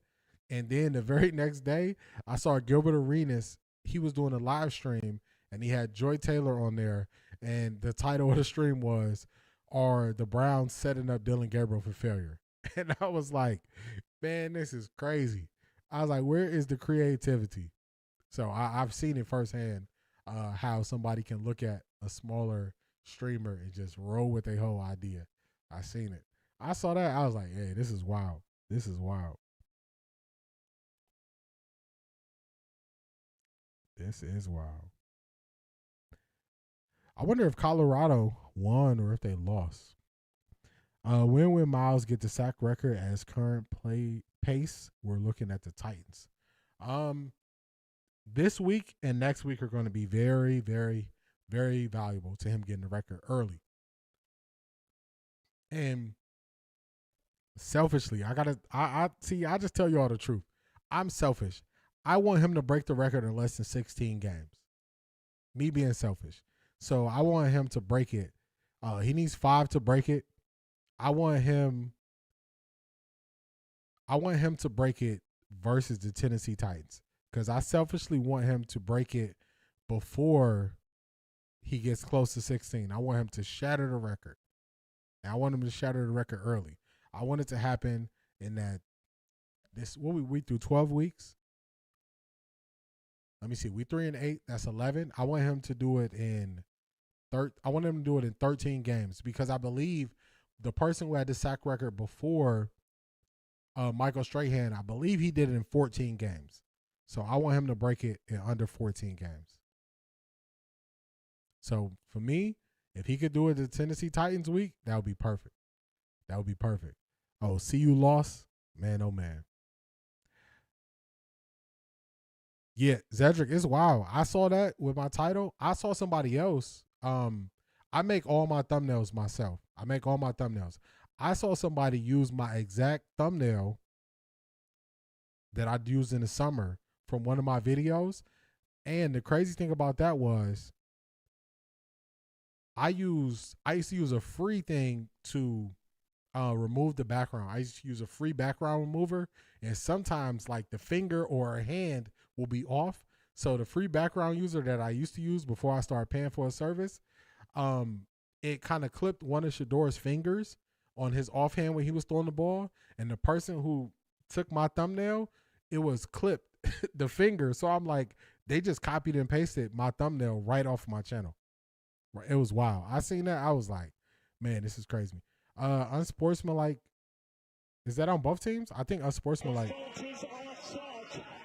down counts. 3rd down. That's the full disqualification. Things getting chippy towards the end of this game between Ohio State and Michigan. Unsportsmanlike, it looks like on both teams right there. So they're going back. They're showing Michigan trying to plant the flag. In Ohio, they're showing the big fight that they got into after the game. So we're going to see how this game ends. So CU lost. Not surprised by that. I heard them use a music reference you used. I was dying. Yeah, I've seen it even on 92.3 The Fan. I said something like it'll get dark early, and I said it about 4 or 5 times, and I saw somebody on 92 The Fan use it and not follow up with what they said because they didn't have it. How many views did ESPN Cleveland have before Shador? They were not like that. You want to know something funny? 92.3 The Fan, they didn't even put their stuff on YouTube before Shador. They put clips on YouTube. They were on the Odyssey app. So you would have to listen to them. You have to go to the Odyssey app.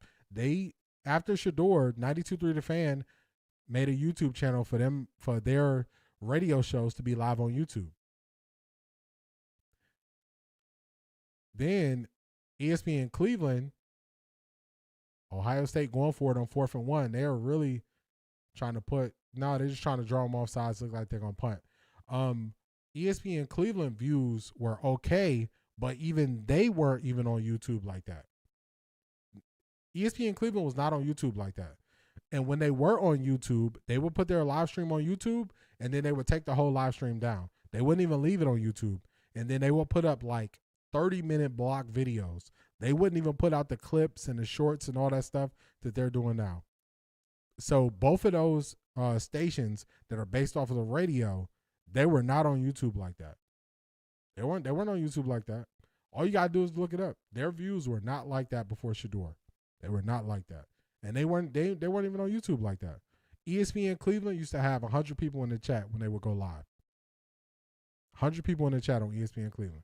It wasn't like that. It was not like that. He said he wants to break the tackle for loss record too. Zedric, offhand, do you know how many tackles for a loss he would have to break that record? You know offhand? I haven't looked up the tackle for loss. Ohio State called a timeout, 4th and 1. It looks like they got their heavy personnel in. They might be going for it here on 4th down. Ohio State, they might be going for it. Let's get the sound for this. Looking for both of those. 4th down and 1 at the 38. Ryan Day trying to ice this game. They give it to Donaldson. He gets it. 1st down. And it's a first down, Buckeyes. He gets it. Let's see. We might get a brawl at the end of this game. Let's see how Michigan deals with loss. They were clowning Ohio State when they were winning the games versus Ohio State. We watching this thing all the way to the end to see how Michigan deals with loss. Oh, tackle for loss, he needs 40. Doesn't he have about 28? I think he has like 28, 27, somewhere in there. Let me pull up ESPN on my phone. Let me grab his stats real quick. Let's see.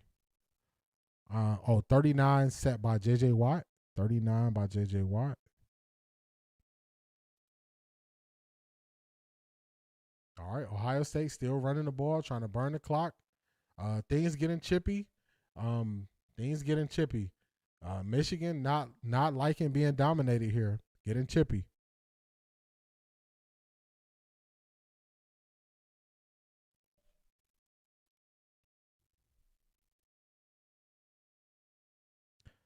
So you got 18 sacks and let's see, tackles for loss.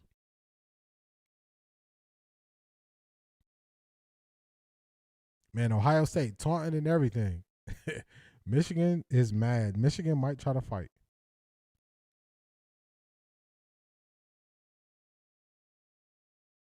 Man, I might have to go on PFF to look at tackles for loss.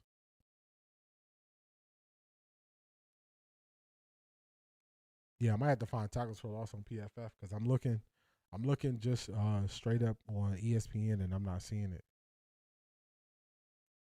Let me see if I can find it real quick on PFF. If I can't find it on my phone, I'll just pull it up in the browser. I actually prefer PFF on the browser. The phone. Let me just pull it up over here.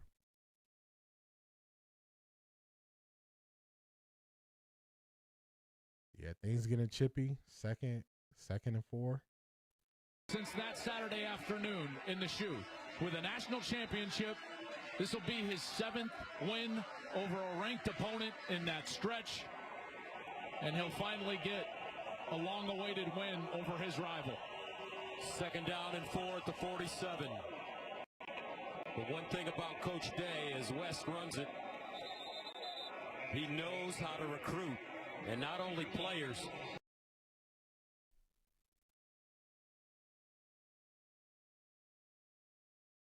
All right, let's find these season stats.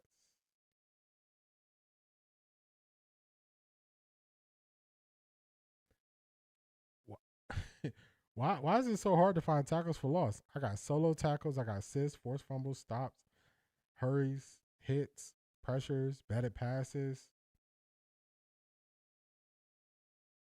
Why is it so hard to find tackles for loss?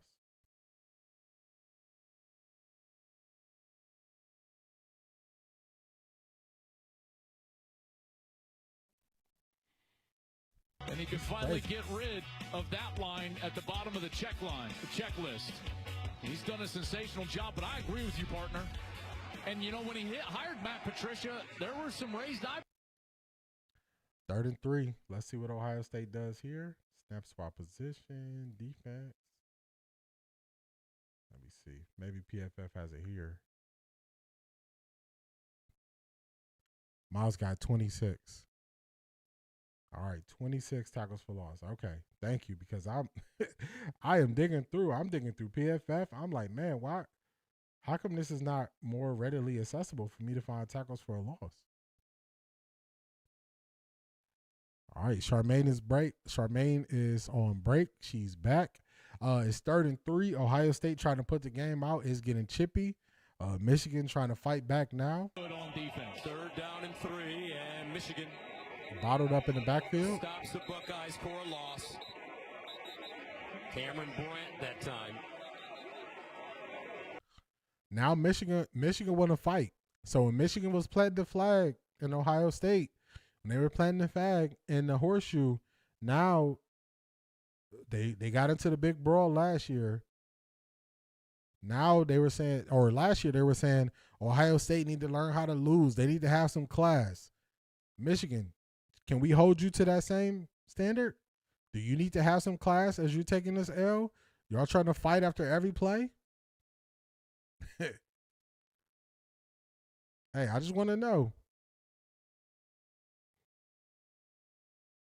I feel like it used to be easy to find. Trust me, I'm Irish. Yeah, no, I trust you. You say Miles got 26, I believe you. I was looking for it. I was looking on ESPN. Then I went to PFF, and I'm like, some of these stats should be easy to find. We always talking about them. I believe you. M Camp, I believe you. I'm trying to figure out why it's so hard to find the stats. I'm like, this makes no sense. This makes no sense. So I was looking for them before you commented it. All right, Ohio State punts it here. Michigan used their timeouts. Short punt right around the 25-yard line. 3 minutes, 5 seconds to go in the game. 1st and 10 for Michigan. Michigan trying to show that fight. The only problem is, where was the fight during the game? Where was the fight during the game? 27-9. Before this game, I told y'all, you want to put the pressure on Michigan, so Michigan has to line up and throw the ball. That's not what they feel comfortable doing. That's not what they want to do. You want to make them one-dimensional. You make this team one-dimensional, they're not so tough.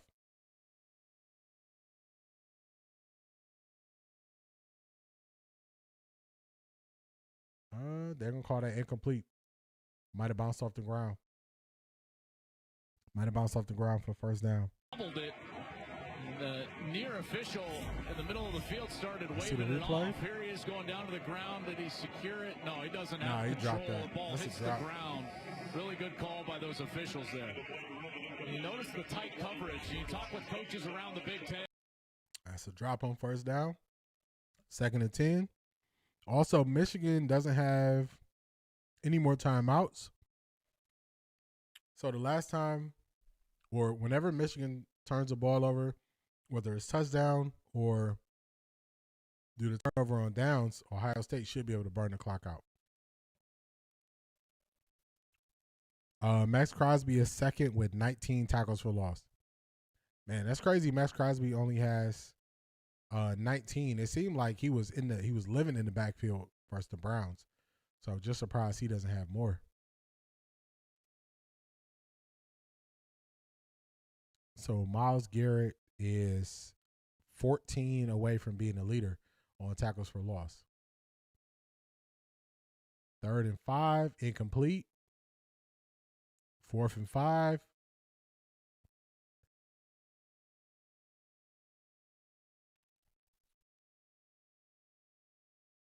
Michigan, they're staying on the field for this 4th and 5. State has been doubling him over the top and underneath, knowing that Underwood looks that direction most of the time, was the most targeted wide receiver that Michigan had coming into this game, in particular in the back half of the year. 4th down and 5. Michigan going for it. Bryce Underwood, and it's intercepted. Davison. That's game over. Hey, put your helmet on. You can't take your helmet off. Put your helmet on. You can't take your helmet off, man. I know you hype. What you doing? Put your helmet on. Where's his helmet? Come on, man. I don't know what he saw there. It looks like he. Oh, no, that was on the receiver. The receiver was not ready. He got one hand up. He threw it right to him. Number 1 for Ohio State. You can't. Why are you taking your helmet off? Caleb Downs running behind him like, put your helmet back on. What are you doing? Yeah, why are you taking your helmet off, man?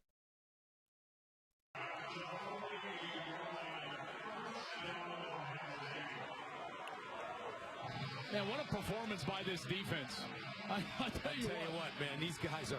Now they can burn the clock out.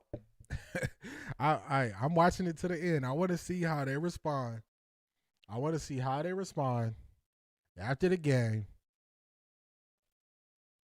Let's see. Is Ohio State just going to run the ball, or are they going to kneel it down? I think they still going to line up and run the ball since you got the 2-minute timeout. It's just not a game that they're going to win. Donaldson.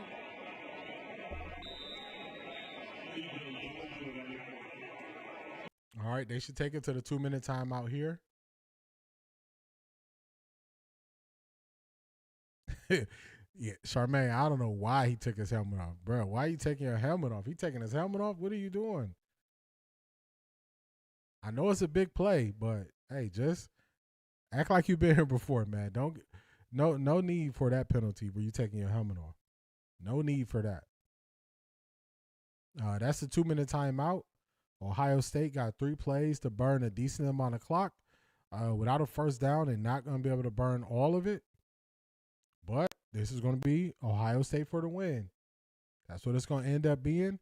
But I'm watching this thing to the end. I want to see how Michigan handles defeat. If you handle defeat gracefully, or are you going to do the same thing that you tried to clown Ohio State for last year with not being able to handle your loss? So we're going to see. We're going to see. I don't know why the ESPN app, the ESPN app that I have on the screen, it's just doing its own thing. It's just showing old plays or catching up. I don't know what it's doing. Let me refresh this. Ohio State looks like they're going to be facing Indiana, and the Ohio State app is, Ohio State. The ESPN app is a little bit behind with how it's being jittery. So it could just be use. It could be a lot of people using it right now. It could be what's going on,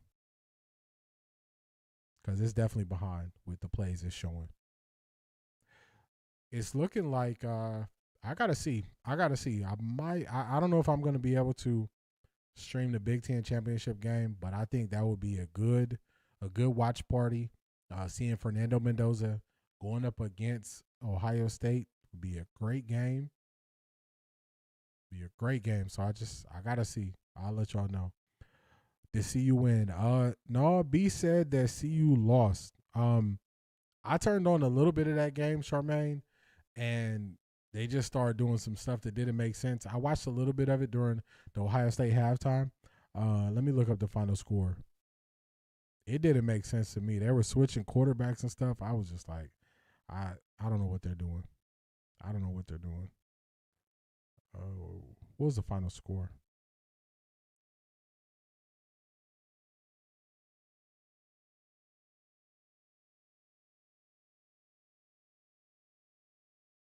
Where our score is at. NCAA. Now let's go Big 12. Colorado lost 24-14. 24-14. I stopped watching the game. It was 7-7. Colorado had an opportunity to kick a field goal. They didn't kick it. I was just watching. I was like, I don't really know what they're doing right here. So 2nd and 8 for this game. Ohio State, Michigan. By our coach now. He had scope. He saw the future in this man. They said Mendoza was struggling last night, but I didn't watch. I watched Arch get gassed up yesterday. I was watching. I had on the screen. Or on my computer. I was watching Texas A&M. On my TV, I had Indiana playing Purdue. Early on in that game, I saw that Indiana was going to run away with it. So Mendoza, he was doing okay. They drove upfield. They ran it in for a touchdown. The next time around, they're running upfield. I was like, all right, I don't got to waste my time on that. So I stopped. I turned that game off quick. I saw the outcome of that game when it was 7-0. So I was like, I don't need to watch this. Purdue's not having a good year. So I stopped watching that. Start watching the Texas game, the Texas versus Texas A&M game. Texas A&M is still trying to figure out how they lost that game. To me, Ohio State rushes for the first down. That should do it. Ohio State on 3rd and 5 in Michigan. They run it for a first down. Now they're just going to be able to burn the clock out. They're going to be able to burn the clock out. Ryan Day happy. He's finally able to get that big victory versus Michigan. He's finally able to do it. Julian saying, hyping up the crowd. Arch Manning, nothing changed for me. Arch Manning needed to go back to school before the game last night, after the game last night, and today. He still needs to go back to school. People will say his stats look good. I saw somebody before the game comparing Arch Manning's stats to Texas A&M stats, quarterback stats, and I was like, they were asking why Arch isn't in the running for Heisman. And I was like, have you watched Arch Manning, or are you just putting the stats up there? Ohio State, Ryan Day win. They meet at the center of the field. University of Michigan, 27-9. Two gentlemen shake hands. Michigan coach pushing some of his players back, making sure things don't go bad. Can breathe a little easier today. Ohio State first win versus Michigan since 2019.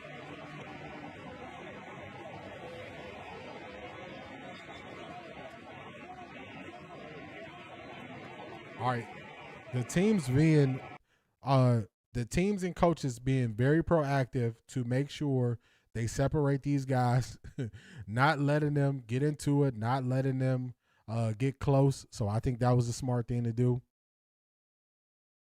Arch almost threw wings out of bounds. Yes, Wingo. I know the play you're talking about. The play you're talking about is when Arch Manning had him wide open. Arch Manning was rolling to the middle of the field. He got the safety to bite, and he almost threw him out of bounds on that touchdown pass. I know what you're talking about. I saw that too. Arch Manning just got to get those fundamentals down. Ohio State sitting on the sidelines and celebrating with their school section, in the school section, and Michigan just sitting there looking at them.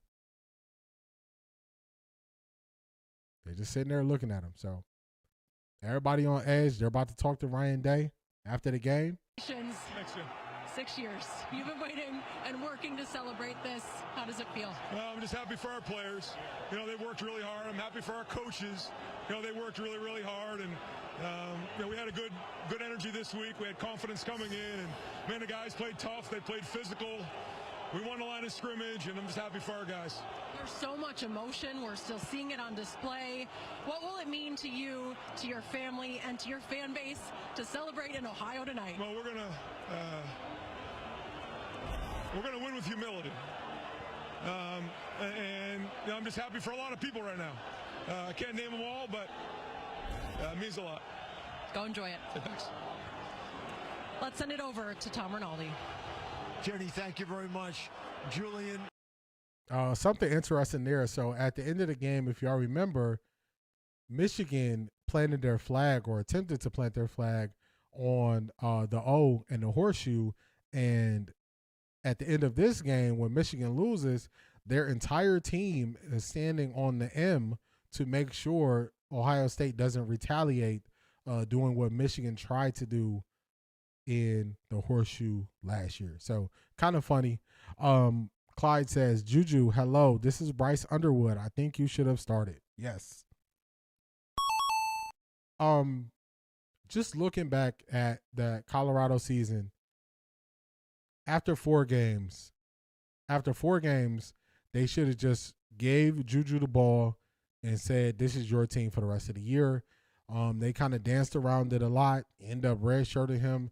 The experience that Bryce Underwood was able to get this year will only make him be better for it in the long run. So I just think how they handled that, they could have handled it better in Colorado. They could have handled it better. They're talking to Carnell Tate. He won 5 catches, 82 yards, and a touchdown. I think they'll dominate Indiana in championship game. Yeah, I'm going to be I'm going to be on the move next Saturday. But hopefully I'll be settled in. I'll see about doing a stream. So what they're doing is Ohio State is very close to the M, and you got Michigan staff and equipment guys and all of them on the M, making sure Ohio State doesn't plant a flag on the M like Michigan planted a flag or attempted to plant a flag on the O in the horseshoe. So no scuffles or anything like that. But Ohio State, they got the dub, they got the victory. Michigan is going into the locker room. Ohio State is still on the field, but they secure this thing. They get the dub. Big win by Ohio State. Now Shedeur Sanders and them Browns for the win. Charmaine, that would be a great weekend. That would be a great way to cap off this weekend. Great way to cap off the weekend if we can get that win. We can get that win by by the Cleveland Browns tomorrow in a similar type of game, similar style, similar fashion. Throw them when you have to, not over relying on the pass, establishing a run in some questionable conditions weather-wise. So we gonna see what it do tomorrow. Big shout out to y'all for tapping in. I'm gonna do more of these different streams for the remainder of college football season. Some bowl games, some big games. I was speaking on the stream earlier, asking Beast if he was a boxing fan. December 19th, I'm thinking about doing 2 streams on that day. Do our regular 10:30 a.m. stream, potentially an 8 p.m. stream for the Netflix boxing event where Jake Paul is going to be fighting. I'm a big Alicia Bumgarner fan. She's fighting on that card. So I'm thinking about doing a stream that night. So just make sure you like and subscribe. Make sure you turn on notifications for the channel as well as notifications for YouTube so you can be notified when I go live, because I'm ramping up the streaming schedule going into this part of the year, and y'all don't want to miss out. Arch Manning's legs helped defeat Texas A&M. The Texas A&M QB did not run strategically. I agree. His legs, the Texas A&M quarterback, his legs were supposed to play a major role in that game last night. And that was a great way to sum that up, Clyde. They didn't make the difference. They needed to make the difference, and they didn't make the difference in the game. So shout out to all y'all for being here. We're going to do this thing again tomorrow, 1 p.m. We got the Cleveland Browns taking on the San Francisco 49ers in Cleveland. We're going to be doing a watch party for that stream tomorrow.